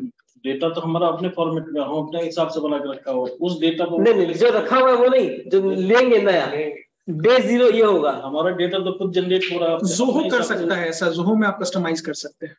नहीं समझे आप? जैसे एक्सेल सीट का ही डेटा ले लीजिए, हमने अपने हिसाब से लगा रखा. जो आपने फील्ड यूज करो जो आपने फील्ड्स क्रिएट किया है, सेम फील्ड्स आप जोहो में क्रिएट कर सकते हैं. फिर से क्रिएट करना होगा ना, उसको पोर्ट करना होगा. पूरी की पूरी टेबल फिर से बनाना है. टेबल हमारे मन लाखों में होंगी तो क्या होगा? वो तो खैर ऐसे भी अपलोड करिए एक्सेल से डायरेक्ट वो फीडबैक हो जाता है. वहां पे मतलब एक फील्ड डेटा पोर्ट कर लेगा, हो जाता है वो डेटा पोर्ट कर लेगा, उस पे एनालिसिस का टूल लगा देगा, वो एनालाइज कर देगा. डेटा मान लीजिए हमारा जैसे आपका डेटा एक्सेल शीट पे होगा, वो जब अपलोड करेंगे एसक्यूएल में डेटा, तो वो पता नहीं कौन सा एसक्यूएल सर्वर से वो ले लेगा, कोई प्रॉब्लम नहीं आती उसमें. अगर होगा आईडी मैच होनी चाहिए, उसकी जो टेबल आईडीज होती है ना वो मैच होनी चाहिए. अगर वो मैच नहीं होंगी तब फिर दिक्कत आती है. वो डेटा तो पूरा पोर्ट करेगा, तो टेबल भी वैसे क्रिएट करेगा, स्कीमा भी वैसे क्रिएट करेगा. उसके ऊपर जो लिखी जाएगी टूल एनालिसिस के लिए, वो कोई ना कोई उसमें डेवलपर चाहिए जो एनालिटिक्स लिखेगा. वो तो आप खुद बना लीजिएगा, अपना वाला तो आप खुद ही बना सकते हो. नहीं, you can use the management tool, management tool पर इसके ओपन सोर्स सीआरएम, तो open source CRM जी, इसमें ओपन सोर्स में थोड़ा रिस्क तो रहता है कि आपका डेटा जो है वो फिर सिक्योरिटी इशू रहता है, सिक्योरिटी ब्रीच का इशू रहेगा, क्योंकि होता क्या है, टू स्टार्ट विद हम लोग डेटा को, वैल्यू को थोड़ा इतना नहीं समझ पाते हैं। उसका सेटअप करना भी एक अपने आप में इशू है, सेटअप करना ये वो कह रहे हैं होस्टिंग इन आवर सर्वर, फिर लिखा है होस्टिंग। हाँ, but do they have analytics facility? Can you analyse your data? Sandeep, can you analyze your data? Yes. Up to what extent? If I just want to know the maximum revenue generated by which customer, or how many loyal customers I do have? Okay. Very good. So आप ये देखिए कौन सा है, lead management to billing. Which CRM you are using? Can you name it?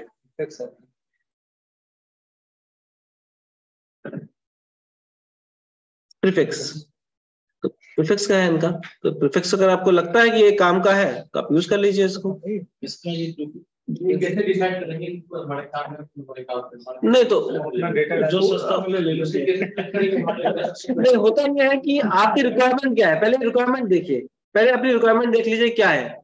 अगर आपको इसे इन्होंने बोला है कि एंड टू एंड मैनेज कर रहा है, ये लीड मैनेजमेंट भी कर रहा है और बिलिंग का भी काम करके दे रहा है, तो अगर लीड मैनेजमेंट और बिलिंग इतना ही आपको ये जो काम है इस तरह से है, और जो इनका इंटरफेस है उस पे आप डेटा कलेक्ट कर पाते हैं, बिकॉज ये इंटरफेस जो है कस्टमाइजेबल नहीं होगा, जिस रेट पे बता रहे हैं इट इज नॉट कस्टमाइजेबल।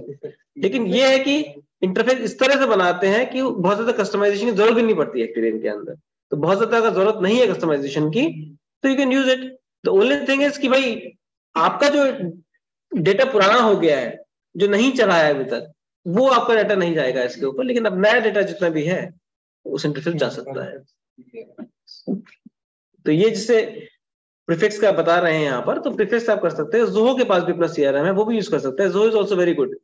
तो उसकी, क्योंकि जोहो का जो जोहो एनालिटिक्स है वो बहुत स्ट्रांग है और वो विजुअली बहुत इंपैक्टफुल एनालिटिक्स क्रिएट करता है, तो it is actually helpful for you to understand कि कौन सा कस्टमर सेगमेंट मेरे लिए प्रॉफिटेबल है, कौन सा कस्टमर सेगमेंट प्रॉफिटेबल नहीं है। इनफैक्ट जोहो के अंदर for each customer you can get all the details, हर एक कस्टमर का कितना बिजनेस जनरेट हुआ है सारी डिटेल आ जाती है, तो वो एक आप इंटीग्रेट कर सकते हैं अपने बिजनेस के अंदर। सेल्स फोर्स अभी भी है, सेल्स फोर्स तो अच्छा कर रहा है भाई। हाँ, वो छोटा बच्चा जन्म दिया था हम लोग कंपटीशन। लेकिन सेल्स फोर्स की जो अभी सीईओ वो है अरुंधति जी हैं, एसबीआई की जो एक्स है। हाँ, Arundhati is CEO for Salesforce. Arundhati Bhattacharya joined as CEO. राइकल ने हम लोग को मार दिया और ये छोटे छोटे बच्चे बड़े हो गए सेल्स फोर्स में। बहुत बड़ी कंपनी हो गई सेल्स फोर्स, ये तो बहुत एक्सपेंसिव भी एक्चुअली, बड़ी तो है, ये एक्सपेंसिव कंपनी है यार, कोई बिजनेस अफोर्ड नहीं कर सकता। देखिए पॉइंट यही है कि हम ये कुछ ऐसे टूल्स निकालें जो कि हम एक नॉमिनल कॉस्ट पे कर पाए। तो थैंक्स संदीप, आपने मुझे बताया, ये मुझे नहीं पता था प्रीफिक्स के बारे में कि 2000 पर ईयर पे अगर आ रहा है चार्जेस। टेक्सेरा कितना लेता है वो? तो सर 7,000 के आसपास उसका है ईयरली, इसमें आपको टोटल मिल जाएगा, सीआरएम में मिल जाएगा, उसका पीपल में मिल जाएगा, एचआर में। बट बिलिंग के लिए जो इंटरफेस वो दे रहा है वो नहीं है ना इसके अंदर। अच्छा, तो इसमें मुझे नहीं पता, ऑल्दो इन्होंने लिखा है कि वो बिलिंग के लिए भी यूज कर रहे हैं इसको। होता क्या है, बिलिंग को इंटीग्रेट करना थोड़ा टफ टास्क होता है, क्योंकि बिलिंग के लिए इंटीग्रेशन के लिए क्या है कि आपको अपने प्रोडक्ट को आरएफआईडी पे लेके जाना पड़ेगा। तो अगर आरएफआईडी हर एक प्रोडक्ट की लगी हुई है, आप यूज कर रहे हैं, तो वो एक्स्ट्रा कॉस्ट पड़ेगी। अगर वो नहीं है, क्योंकि देखिए आरएफआईडी आप कोई भी सामान बनाते हैं, मान लीजिए मेरा ये सामान है, उसको मुझे सीआरएम के थ्रू सेल करना है, इसको इसके डाटा सारा अपलोड करना है, तो कहीं ना कहीं तो इसका जो इंफॉर्मेशन है सेलिंग की वो जानी चाहिए, अपलोड होनी चाहिए। बिल्कुल। तो ये इंफॉर्मेशन या तो मैं बाय नंबर बाय टाइप करूं, इट्स लॉन्ग प्रोसेस, ऐसा तो मैं सेलिंग कर ही नहीं पाऊंगा, तो उसको कोड देना पड़ेगा। द मोमेंट मैंने यहाँ कोड बनाया, एक आरएफआईडी रखा, रीडर रखा है यहाँ पर, तो वो एक थोड़ा सा कॉस्ट मेरा पुश करेगा, जो कि यहाँ पे कहीं मेंशन नहीं है। ये ओवर एंड अबव आएगा मेरे पास। अब ये ओवर एंड अबव क्यों लिया? क्योंकि जैसे ही मेरा स्कैन किया कोड ने, वो एक एसक्यू कोड आ जाएगा। स्टॉक कीपिंग यूनिट तो रखनी पड़ेगी ना मुझे, अदरवाइज तो पता ही नहीं चलेगा कहाँ माल बिक रहा है, कहाँ नहीं बिक रहा। तो स्टॉक कीपिंग चाहे वो आधा लीटर दूध का पैकेट हो, कोई डेयरी का बिजनेस करता है तो उसका आधा लीटर दूध भी बिका है तो वो भी एसक्यू है उसके लिए, पैकेट भी। और अगर कोई थाउजेंड्स में या लैक्स में कोई डील कर रहा है तो वो भी एसक्यू है। तो वहां पे वो जैसे ही उसने रिकॉर्ड किया, कस्टमर के अगेंस्ट में वो डेटा चला गया मेरा, and that record remain with the company for years. वो सालों तक मेरे पे डेटा रहेगा सारा। जितना भी डेटा आता है वो जनरली कंपनी यूनिक आईडी बनाती हैं आपके मोबाइल नंबर को, 99% of the companies make your mobile number unique ID. तो उसके अगेंस्ट सारा डेटा इनपुट हो गया। अब ये जो काम हो रहा है इनपुट वाला, ये तो सीआरएम के थ्रू हो जाएगा, जो कि इंटरफेस जो आप 2000 पर ये बता रहे हो उसके अंदर भी एक्टिविटी हो जाएगी। आई एम नॉट श्योर कि कितने एक्सटेंट पर इंटिक्स हो पाएगी, और इसके अलावा डेटा रिट्रीवल कितना इजी है इसके अंदर। Although they are hosting on their own server, but retrieval में क्या क्या इंफॉर्मेशन मिल जाती है in terms of analytics, I am not sure about this software. But in terms of Zoho के अंदर क्या, जोहो सीआरएम में जाते हैं तो उसके अंदर एनालिटिक्स सेक्शन बना हुआ है पूरा, तो उसके अंदर पूरा एनालिटिक्स के अंदर आ जाता है। Although that is not the only software, there are multiple software. अब मैं ये कह रहा हूं कि आप किसी सीआरएम पे मत जाइए, आप कुछ ही मत करिए, आप एटलीस्ट कस्टमर का डेटा मेंटेन करना शुरू करिए। जो कंपनीज कस्टमर का डेटा मेंटेन नहीं कर रही हैं, आज के दिन से आप कस्टमर की आईडी जनरेट करके डेटा मेंटेन करना शुरू करिए। एंड देयर आर कंपनीज जहां पर customer are not very keen to share their mobile number, अगर वो भी नहीं है तो आप अपने कस्टमर का यूनिक आईडी बना लीजिए, एंड देन वो कस्टमर का यूनिक आईडी मेंटेन करके आप उस पर एनालिसिस करना शुरू करें, डेटा को स्टोर करना शुरू करें, so as down the line after 6 months or after 1 year you can in a position to understand the usefulness of CRM। जब आपका ट्रैक्शन बढ़ना शुरू होगा, जब आपके पास बिजनेस आना शुरू हो जाएगा, जब आपका बिजनेस एक स्केलेबल लेवल पे आ जाएगा, तब आप उसको सीआरएम को इनकॉर्पोरेट कर लीजिए। इसके लिए कोई लॉ भी है क्या कि मतलब इसका डेटा किसका मोबाइल नंबर एक स्टोर कर सकते नहीं कर सकते बिना कुछ इसके? ऐसा कोई लॉ नहीं है, लेकिन जनरली होता क्या है कि हमारे ऐप को कई बार प्ले स्टोर से निकाल दिया गया इस रीजन पे कि आपने ये डिक्लेरेशन नहीं दिया कि आपने जो यूजर का इंफॉर्मेशन स्टोर कर रहे हो उसके लिए आपने क्या एक डिस्प्ले करके एनडीए होता है, नॉन डिस्क्लोजर एग्रीमेंट होता है।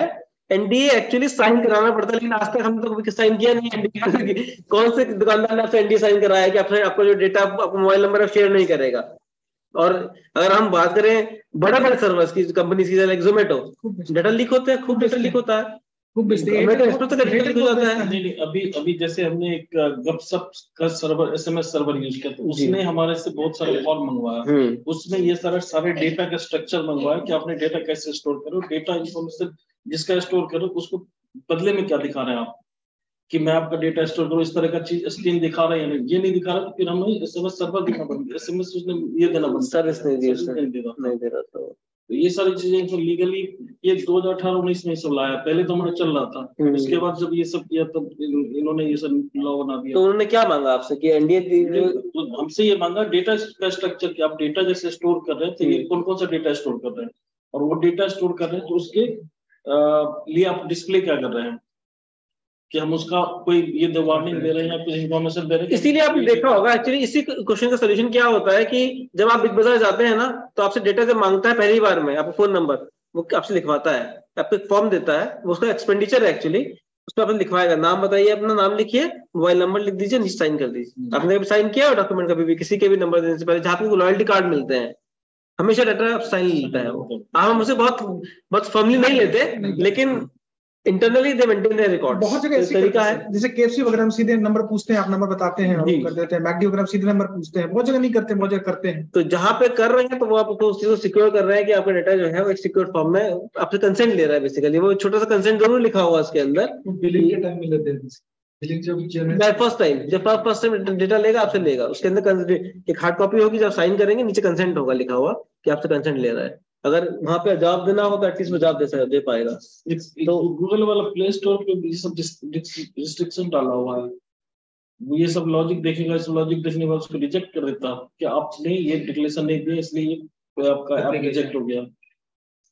प्ले स्टोर पे किस चीज के ऐप जो प्ले स्टोर पे अपलोड करते हैं उस समय वो चेक करता सारा कि आपने क्या क्या किया हुआ, डेटा में कौन कौन सी डेटा सेव कर रही है सब, उसके खिलाफ वो निकाल, उसकी अपनी सॉफ्टवेयर होगी, वो दिखाता है कि आपने ये काम करो, ये API यूज कर रहे हो और आपने ये API के लिए ये डिक्लेरेशन नहीं दे रखा है, इसलिए रिजेक्ट। ये डिक्लेरेशन ऐड कर, बट वो डिक्लेरेशन इंटरनल डिक्लेरेशन है आपके एंड से, कस्टमर डिक्लेयर के थ्रू नहीं हो रहा है, वो आपका अपने एंड पे डिक्लेरेशन आएगा, आपको एज ऐप डेवलपर आपको डिक्लेरेशन देना होता है, सर। ये जो पॉइंट ऑफ सेल होता है जहाँ पे मतलब बिलिंग हो रही है, जहाँ पे स्कैन RFID स्कैन कर रहे हैं, तो ये सब भी क्या मतलब एक जोहो के बिलिंग से ही या इससे मतलब इंटीग्रेटेड होता है या अलग अलग होता है जिसपे की करते हैं? जैसे हम गए और KFC में हमने हमारा नंबर मांगा उसने, देन फिर वो क्या ऑर्डर किया आपने, ये सब मतलब आर दे वन सॉफ्टवेयर? देखिए मैं डिकैथलॉन का देख रहा था, मैं भी डिकैथलॉन तो कतलन होके आया, उनका तो तो उनका था कि उनका पावर पे टेक्नोलॉजी है, टेक्नोलॉजी जैसे आरएफआईडी ले रहा है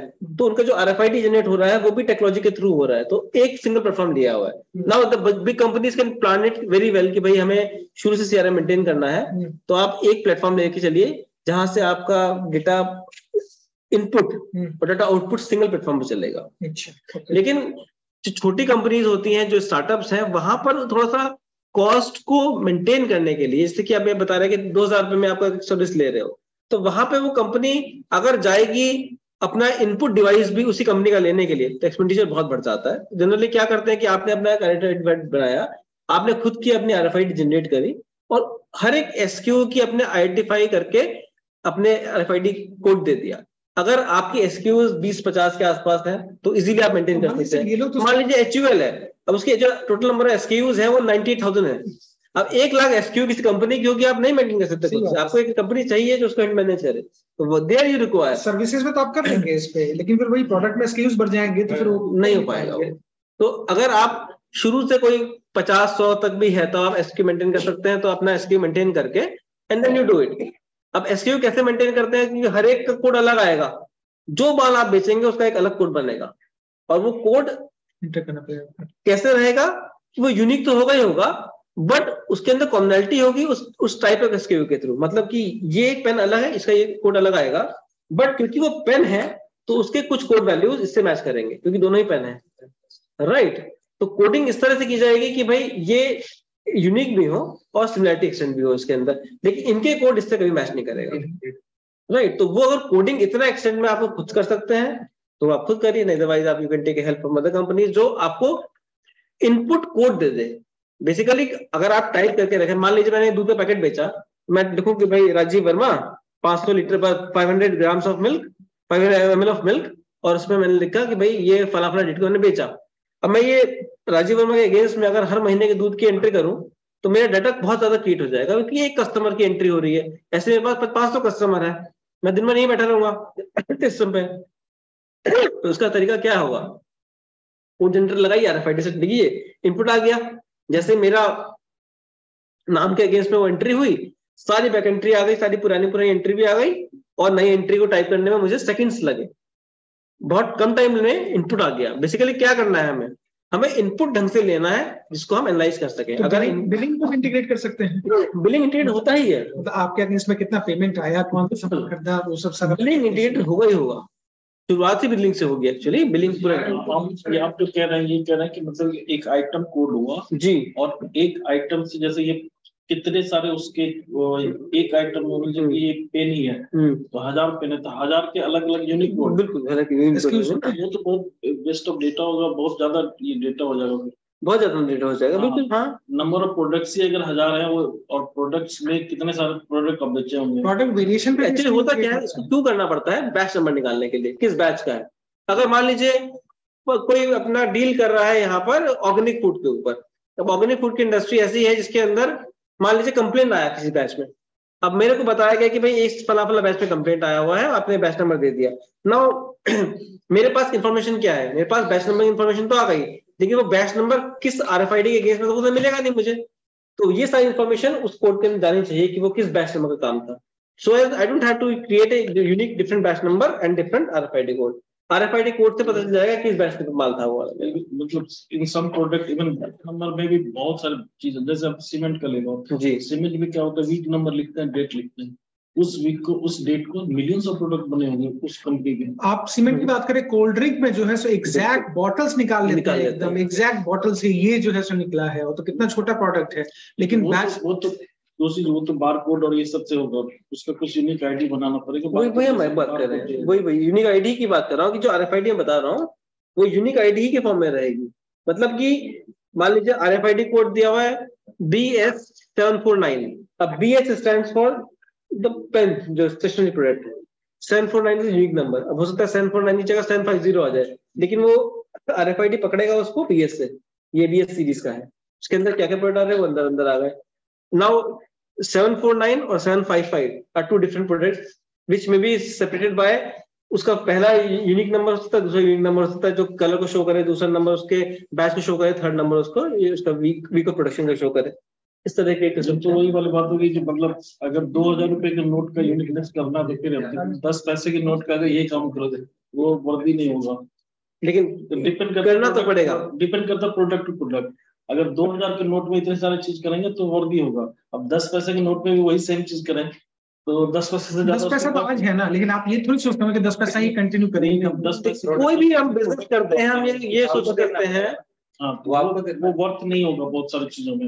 नहीं, कोई भी हम लोग बिजनेस कर रहे हैं तो देखिए दो चीजें हैं कि ये बात ठीक है कि आपके रिसोर्स की जो एक ऑप्टिमल यूसेज है वो होना चाहिए, बट डेटा जनरेट तो ऐसे ही होगा कि आपको इनपुट तो करना ही पड़ेगा। अगर आप मैनुअली भी डेटा इनपुट कर रहे हैं तो इनपुट, जब तक हम डेटा को इनपुट ढंग से नहीं करेंगे तो आउटकम नहीं निकाल सकते उसका। अगर हमने सिर्फ आपका एक पर्टिकुलर प्रोडक्ट से, मान लीजिए एक पेन है, पेन से RFID के थ्रू डेटा ले लिया, अब कल को अगर कोई किसी पर्टिकुलर बैच में कोई प्रॉब्लम आती है तो कैसे निकालेंगे पता कि कौन सा पर्टिकुलर बैच का प्रोडक्ट है? तो फिर वो डेटा बैकएंड पे कैलकुलेशन नहीं हो पाएगी। तो उसको काउंटर करने के लिए अगर हम डेटा इतना रिच लेके चलें शुरू से ही कि आप अपने प्रोडक्ट की यूनिक पर्टिकुलर SKU और पर्टिकुलर पैक से पहुंच पाए उसके, तो जैसे आपने बताया कोक के अंदर ये चीज है, फिल्ट्रेशन नहीं पता चल पाएगा आपको कभी भी, तो वो चीज हम लोग मेंटेन करेंगे तो that's always helpful to us. मतलब बेसिकली अभी तो अंडरस्टैंडिंग की बात है ना, जब तक हम चीज को, कंसेप्ट को समझेंगे नहीं तो इम्प्लीमेंट कैसे करेंगे? जब हम इम्प्लीमेंट फेज में अभी है ही नहीं, अभी तो हम उस फेज में हैं जहां पर हम उस चीज को यूज ही नहीं कर रहे हैं। तो पहले तो जो कंसेप्ट है उसको पूरा अच्छे से समझें, और कंसेप्ट समझने के बाद फिर धीरे धीरे उसको जहां पर एक्सटेंड पॉसिबल हम लोग यूज कर सकते हैं तो यूज करें। सर इसका कोई स्टैंडर्ड फॉर्मेट होता है? कोई स्टैंडर्ड फॉर्मेट नहीं है CRM का, लेकिन कंपनीज, आप देखिए ना, आप खुद कैसे डेटा, आज हम कस्टमर आप बनते हैं और किसी भी शॉप पे जाते हैं, क्या हमसे पूछता है? आपको फोन नंबर पूछेगा, आपके फोन नंबर के अगेंस्ट पे जैसे आपका वो लॉगिन करेगा, जो शॉपिंग करी है आपने, सारी इंफॉर्मेशन आ जाएगी। आपका क्या फ्रीक्वेंसी ऑफ परचेज रहा है, आपका क्या परचेज बास्केट रहा है, आपका क्या प्रेफर्ड आइटम्स रहे हैं उस परचेज के अंदर, सारी लिस्टिंग आ जाती है उसके अंदर। वो कैसे आता है? क्योंकि वो इंफॉर्मेशन इनपुट में जा रहा है। The moment you are putting in the information input, सारा आ जाएगा। तो अगर हम किसी कस्टमर का नेम, उसका मोबाइल नंबर, ये यूनिक नंबर होता है, और उसका जो परचेज है वो मेंटेन कर पाए, इतना ही, then accordingly we can do the research। आप, अगर मेरे पास ये पता है कि मेरे पिछले महीने 50 कस्टमर्स थे, और 50 कस्टमर्स के आज की डेट में मैं बोलूँ कि भाई मेरे पास कोई रिकॉर्ड ही नहीं कि कौन सा कस्टमर सबसे ज्यादा रिसोर्सफुल था, कौन सा कस्टमर रिपीट था, कौन सा कस्टमर ऐसा था कि जिसने सबसे कम बिजनेस दिया, तो आप कागज निकालेंगे तो उससे अच्छा तो अपने एक्सेल में इंफॉर्मेशन रखिए, तुरंत निकाल लीजिए। सिंपल सी बात है ना कि भाई आपने कल क्या खाया था, अगर ये पूछा जाए तो आप will not be able to answer it. लेकिन अगर वही रिकॉर्ड में रखा हुआ है आपने, तो आप can see it and can tell कि भाई ये इंफॉर्मेशन थी। अगर एक दिन पहले की बता पाएंगे तो 10 दिन पहले तो बिल्कुल नहीं बता पाएंगे। तो वो चीज अगर निकालनी है तो कहीं ना कहीं रिकॉर्ड होना चाहिए उस चीज का। And if we go for companies, जैसे ऑल्दो आपने प्रीफिक्स को जो बताया ये तो बहुत ही नॉमिनल चार्ज पर है, but CRM as a whole is expensive business. और अगर एज ए ओनर हम लोग CRM नहीं समझेंगे तो इम्प्लीमेंट ढंग से नहीं कर पाएंगे। तो पहले जो चीज यही है कि आप एक्सेल पे डाटा स्टोर करना शुरू करिए, एक महीने खुद से एनालाइज करिए क्या से डाटा आता है, क्या से हम खुद से एनालाइज कर सकते हैं। जब आप खुद से करना समझ जाएंगे then you will be able to understand the usefulness of CRM actually in your business. और फिर वो जो प्रॉफिटेबिलिटी ऑफ कस्टमर्स की होती है वो निकालना शुरू कर देंगे। और वो profitability of customers is actually useful to identify the loyal customers. And accordingly once we know the loyal customers, तो हमें समझ में आ जाएगा कि कौन से कस्टमर ऐसे हैं जो बिजनेस जनरेट करते हैं, फायदे के हैं, कौन से ऐसे कस्टमर्स हैं जो बिजनेस जनरेट नहीं करते हैं। And you can create different marketing strategy for those customers that are loyal customers. जो नहीं है लॉयल कस्टमर्स, उनके लिए आप कुछ अलग स्ट्रेटेजी निकाल सकते हो। अल्टीमेटली क्या करना है, उन कस्टमर्स को आइडेंटिफाई करना है जो प्रॉफिटेबल है, जो लॉयल कस्टमर्स हैं, और उनको अकॉर्डिंगली हम लोगों को मार्केटिंग स्ट्रेटेजी यूज करनी है जो उसके हमसे रेवेन्यू स्ट्रीम मिलता रहे सस्टेन फॉर्म में। तो जब तक मुझे पता ही नहीं है कि कौन प्रॉफिटेबल है मेरे लिए, तो कैसे बताऊंगा मैं? एज आई सेड ना, वेरी फर्स्ट ओपनिंग एग्जांपल कि भाई मैं किसी कंपनी में 100 बार जा चुका हूँ और मैंने वहां जाना छोड़ दिया। कंपनी को पता ही नहीं है कि मैं 100 बार जाता था, मैं जाना छोड़ दिया। कुछ उसका कंप्यूटर आ चुका है, मैं वो स्विच कर चुका हूँ, कंपनी का इंफॉर्मेशन ही नहीं है, क्योंकि डाटा लिया ही नहीं मुझसे। अगर एंट्री करते हुए अगर फोन नंबर लेके और डाटा बिलिंग करते हैं, that's a different thing altogether. उनके पास इंफॉर्मेशन रहता। Although to start with it feels कि भाई बड़ा महंगा काम है, भाई कॉल करे सब चीजें, but it is not that expensive. In fact आज की डेट में जोहो को जो ऐप आता है वो तो मोबाइल पे आता है ना, आप मोबाइल से बिलिंग करिए, आपको किसने कहा कि डेस्कटॉप रख के बिलिंग काउंटर खोला जाए? मोबाइल से बुकिंग करिए और छोटे स्मॉल प्रिंटर से होता है, अटैच कर दीजिए ब्लूटूथ के थ्रू, हाथ के हाथ आपके यूनिक नंबर से बिल आ जाएगा, and you can start maintain the data. So something which is the in thing, and data is actually the power। आज की डेट में डाटा सब कुछ है। अगर इंफॉर्मेशन को अगर आप ढंग से एनालाइज करते हैं then that gives a very fruitful results। yes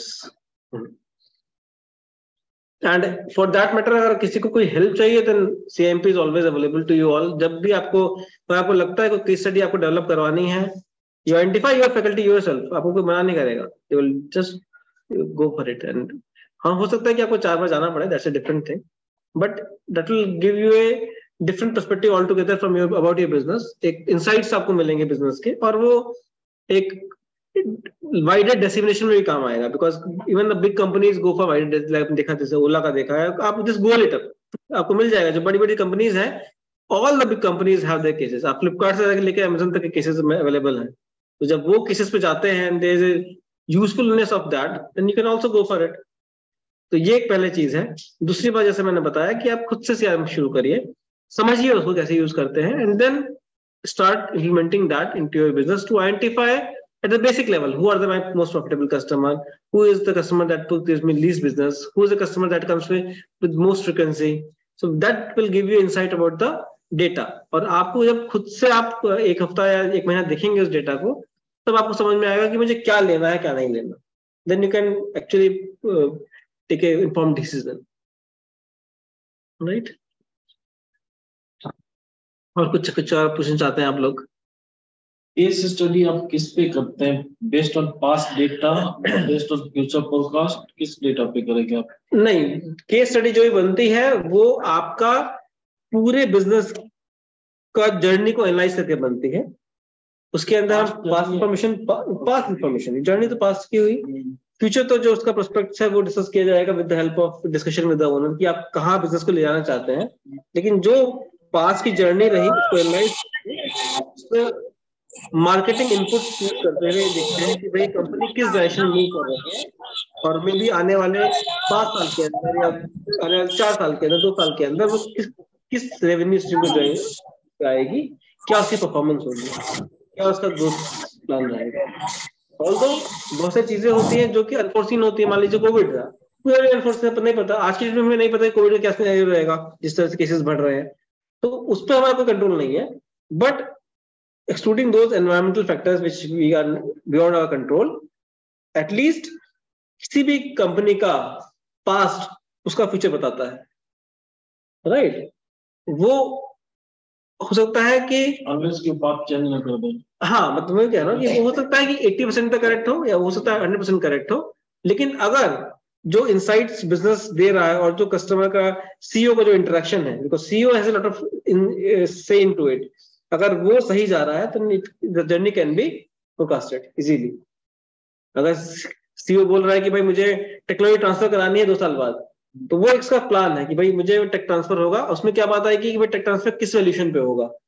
लेकिन अगर वो कह रहा है कि टेक ट्रांसफर कराना ही नहीं, मुझे खुद की कंपनी खुद के नाम पे बिल्ड करनी है, तो उसका क्या करियर प्लान होगा वो निकाल लिया जाएगा कि भाई जो इंडस्ट्री ग्रोथ है रेट है वो इतना है, कंपनी का ग्रोथ रेट कितना रहेगा, उससे ऊपर रहेगा इंडस्ट्री से, ऐसे नीचे रहेगा, and then you can forecast this revenue stream. And उस रेवेन्यू स्ट्रीम पे पहुंचने के लिए क्या क्या पाथ हो सकते हैं, कि उसको कितना वेंचर की जरूरत पड़ेगी, कितना फंडिंग की जरूरत पड़ेगी, कितना कस्टमर एक्विजिशन करना पड़ेगा, कितना उसका बिजनेस सस्टेनेंस रहेगा, उसे निकल सकता है। तो वो as a owner, as a founder आपको भी हेल्पफुल रहेगा किसी कंपनी के बारे में इनसाइट्स लेना, अपनी कंपनी के बारे में जानना, और for wider circulation also it can be useful. तो अगर आपको लगता है कि हाँ मैं इंटरेस्टेड हूँ केस स्टडी के लिए, तो आप राजीव को बताएं, and then we'll identify a suitable person looking into the type of business you have to be in touch with you for writing those cases. Basically faculties cases जिन्हें पसंद करते हैं, दे राइट इट, तो they will be ready for it. बस ये होता है कि आपको खुद से एक NDA साइन करना पड़ता है, नॉन डिस्क्लोजर एग्रीमेंट, कि भाई वो दोनों एंड पे होता है कि भाई इस इंफॉर्मेशन को हम कोई मिसयूज नहीं करेंगे, एक एकेडमिक पर्पसेस के लिए वो इस्तेमाल होंगे। ये कितने साल का ये होता है? जैसे हमने जो अपने खुद से करा था जी, जो मैं बताता हूँ कि हमने पहला काम किया कि हमने कस्टमर सेगमेंटेशन के 5 ये कॉलम बना लिए जी। उसके बाद क्या हुआ कि क्वार्टरली हमने फोरकास्ट करा, उसके बाद उसका ग्रोथ रेट और ये सारा चीज लेके हमने आगे किए थे। तो ये हमारे पास उस टाइम पे क्या था कि पास्ट डेटा नहीं था, हमने सारे एज्यूम करके आगे बढ़े थे। अब क्या है कि हमारे पास कुछ पास्ट डेटा है, उस पास्ट डेटा को कैसे कोरिलेट करेंगे इसमें? तो जो आपका पास्ट प्रोजेक्शंस होंगी जो आपने निकाली थी और जो करंट डेटा है उसको कंपेयर करेंगे, तो वो कर रहा है, वो किस हिसाब से जा रहा है, मतलब वो आपको बता देगा कि क्या क्या बात होगा बेसिकली। ठीक है, वो मैच करके उसके बाद आगे बढ़ेंगे। ऑब्वियसली मैच करने में बहुत सारी इफ एंड बट्स जो कंडीशन रखी गई थी वो सारी assumptions रहती है बिल्कुल। वो assumption कुछ मीट हुए, कुछ नहीं हुए, कुछ बिना उसके भी चले गए जी, ये सारे पैरामीटर्स पे गए हैं बिल्कुल। तो उसका हमने एक्सेल सीट में मॉडल बनाया हुआ, तो बिल्कुल डिस्कस कर सकते हैं जी। कभी आप CIMP आइए तो we can discuss about it. Sure, ठीक है। So it is open offer to everybody कि आप लोग कभी भी जब समय मिल लगे आपको लोगों को, तो आप जरूर CIMP आइए and therein you can discuss your business, your cases with faculty members to understand more about the insight of the company, कि कैसे हम लोग बिजनेस को और अच्छा कर सकते हैं। देखिए, क्योंकि हमारे पास सिर्फ 1 घंटे का टाइम था, एक लिमिटेड पीरियड रहता है भाई इंटरेक्शन का, उतने सारे लोगों से करते हैं तो डायरेक्ट क्वेश्चन नहीं आ सकते। But when we go for 1-to-1 interaction then we can take all the 1-to-1 questions also. तो जो 1-to-1 इंटरेक्शंस रहेगा उसके अंदर जरूर हम लोग कोशिश ये करेंगे कि भाई जो भी बेस्ट रिसोर्स हो आपके लिए, मान लीजिए कोई HR एजेंसी है किसी की, तो जो HR फर्म फैकल्टी होगी और जो एंटिक्स में डील करती है उस फैकल्टी से मिलवाएंगे। किसी की प्रॉब्लम पूरी फाइनेंशियल है, किसी फिनटेक कंपनी जो फाइनेंशियल एक्सपर्ट है उससे मिलवाएंगे। तो accordingly that will be useful for you to identify, because हर एक बिजनेस के अपने कंस्ट्रेंट्स होते हैं, उसकी एक लैंग्वेज होती है, वो लैंग्वेज समझना पड़ेगा दोनों लोगों को ना, फैकल्टी भी समझे और जो अपने वो भी समझते ही हैं। Then accordingly we can do something into it. And to start with case studies is very extremely good options. हम लोग तो भी देखते हैं ना, जैसे कि CM वगैरह के जब प्रोग्राम होते हैं या फिर जब डिपार्टमेंट ऑफ इंडस्ट्रीज का भी प्रोग्राम होता है तो मांगते हैं कि क्या किया आपने, केस स्टडीज मांगते हैं, सीधे सीधे केसेस बताइए क्या लिखे हैं।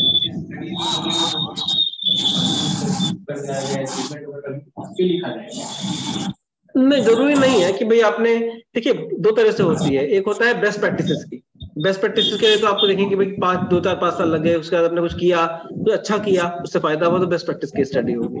एक होता है डिसीजन मेकिंग केस स्टडी, कि आप किसी बिजनेस डिलेमा के पार्ट हो गए कि आपको समझ नहीं आया क्या करा जाए, तो वो उस स्टेज पे आके हमने उस केस स्टडी को स्टूडेंट से शेयर किया और students being management graduate they will give their inputs कि भाई क्या करना चाहिए। हो सकता है उसका सिंगल आंसर हो सकता है मल्टीपल ऑप्शंस हो। So generally case study has multiple options, क्योंकि कोई बिजनेस कैसे किया जाना उसका कोई पर्टिकुलर आंसर नहीं होता। अब किसी ने ट्विटर के ऊपर केस स्टडी लिखी होगी बिजनेस परफॉर्मेंस ऑफ ट्विटर, किसी सोचा था कि एलॉन मस्क आके उसका लोगो तो बदल देगा, मतलब ठीक है ना। तो business can not be forcing to an extent possible, लेकिन हाँ इतना जरूर है कि एक within limited assumptions we can assume talk about the performance of the firm।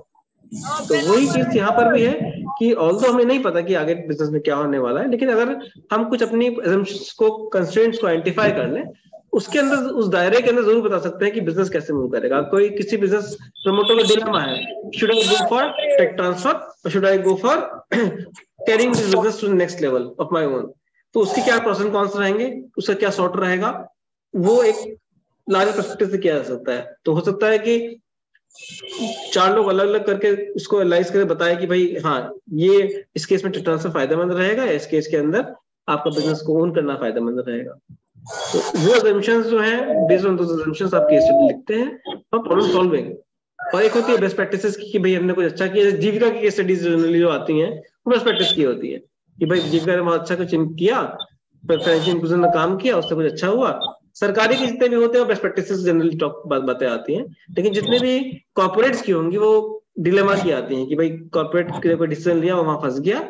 Now it is your turn to tell as a student, as a manager कि भाई आगे क्या होना चाहिए, what decision was taken at that moment of time। तो dilemma based की studies रहती हैं। कितने मॉड्यूल बना के देंगे, लाइक मॉड्यूल 1 ये हुआ, मॉड्यूल 2 ये हुआ, मॉड्यूल 3 इस तरह से मिनिमम 3। देखिए ऐसा कुछ मॉड्यूल्स का कोई नंबर फिक्स नहीं होता, मॉडल्स का कोई नंबर फिक्स नहीं होता, लेकिन कोई भी हम लोग केस स्टडी बनाते हैं तो उसके अंदर 3-4 अल्टरनेटिव तो रहते ही रहते हैं कोई भी बिजनेस के अंदर, ऑल्दो देयर इज नो ऐसा नंबर टू इट, लेकिन अल्टरनेटिव तो रहेंगे। बिजनेस अल्टरनेटिव तो क्या क्या हो सकता है उसके अंदर। तो अल्टरनेटिव जो होता है वो उसके साथ में अटैच होता है, उसका टीचिंग केस बोलते हैं हम लोग, साथ में अटैच होता है कि भाई क्या इसके एक्सटेंड पॉसिबल में उसके पॉसिबल ऑप्शंस हो सकते हैं। बेस्ट केस और probable case, most probable case, बिल्कुल थिंक होनी चाहिए। लेकिन फायदा क्या मिलता है कि डिस्क्रिमिनेशन होता है। जैसे हम लोग थे तो हम लोगों ने घड़ी का केस पढ़ा था, घड़ी डिटर्जेंट केस, कानपुर की कंपनी है उसने बनाया था। एक आरएसपी ने केस पढ़ा हुआ है। ये इतनी बड़ी बड़ी कंपनी है, मतलब 1960 की कंपनी का केस पढ़ा था। तो वो एक तो वो केस आप पढ़ते तो लगता है कि हाँ भाई उस समय तो उस समय भी ये सब चीजें होती थी, बिजनेस किस तरह होता था। तो unless you think bigger perspective कि भाई आपकी कंपनी आज तो है, आज से 20 साल बाद, 25 साल बाद, 30 साल बाद कोई कंपनी के बारे में कैसे जानेगा? तो कंपनी के नाम से जानेगा या उसकी जर्नी जो होगी वो किताबों में लिखी गई है, कहीं डॉक्यूमेंट की गई है, उसको से जानेगा। तो it is good to always to have a wider perspective कि अभी से आप उसको सोचें कि भाई कैसे क्वालिटी इंफॉर्मेशन जो है उसको हम लोग ऐसा करें और कैसे केस स्टडीज पर ध्यान दें।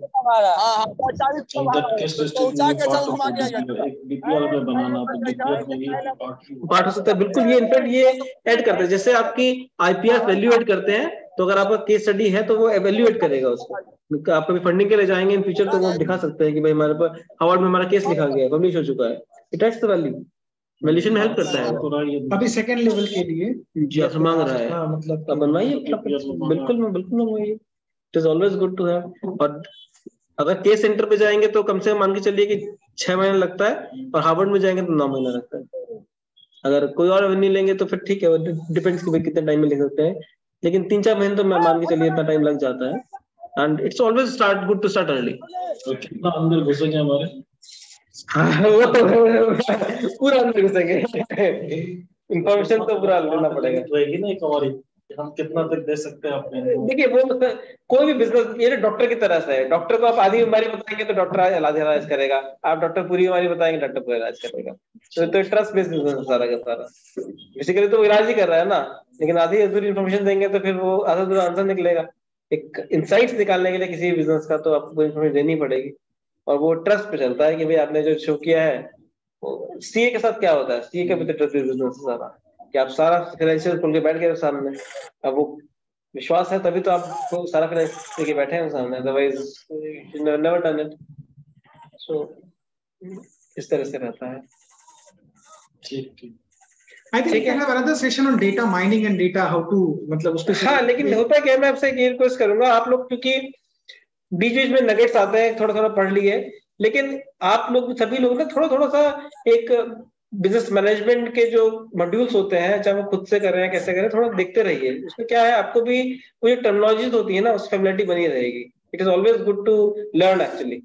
थोड़ा थोड़ा अगर नहीं नॉलेज है, नहीं इन्फॉर्मेशन है, तो मैनेजमेंट की इन्फॉर्मेशन खुद से लेना शुरू करें। एक दो बेसिक बुक्स जो आती है मैनेजमेंट की वो लेके और थोड़ा थोड़ा उसको लिखना शुरू करें, तो आपको उस लैंग्वेज को समझने के इजी आया होगा जो लैंग्वेज में इन्वेस्टर बात करता है।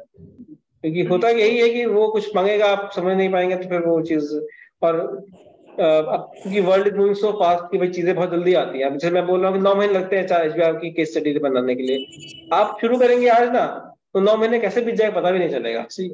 वो पता ही नहीं चलता कि आप प्रोसेस पूरा कर लिया। And then at the end of the day जिसके पास वो केस स्टडी है वो विनर हो गया, इसके पास वो नहीं है वो लैग कर गया। क्योंकि जस्ट टॉकिंग अबाउट कि भाई वो टिक पूछता है, तो आप वो बेसिक रिक्वायरमेंट ही फुलफिल नहीं करेंगे तो फिर फंस जाएंगे।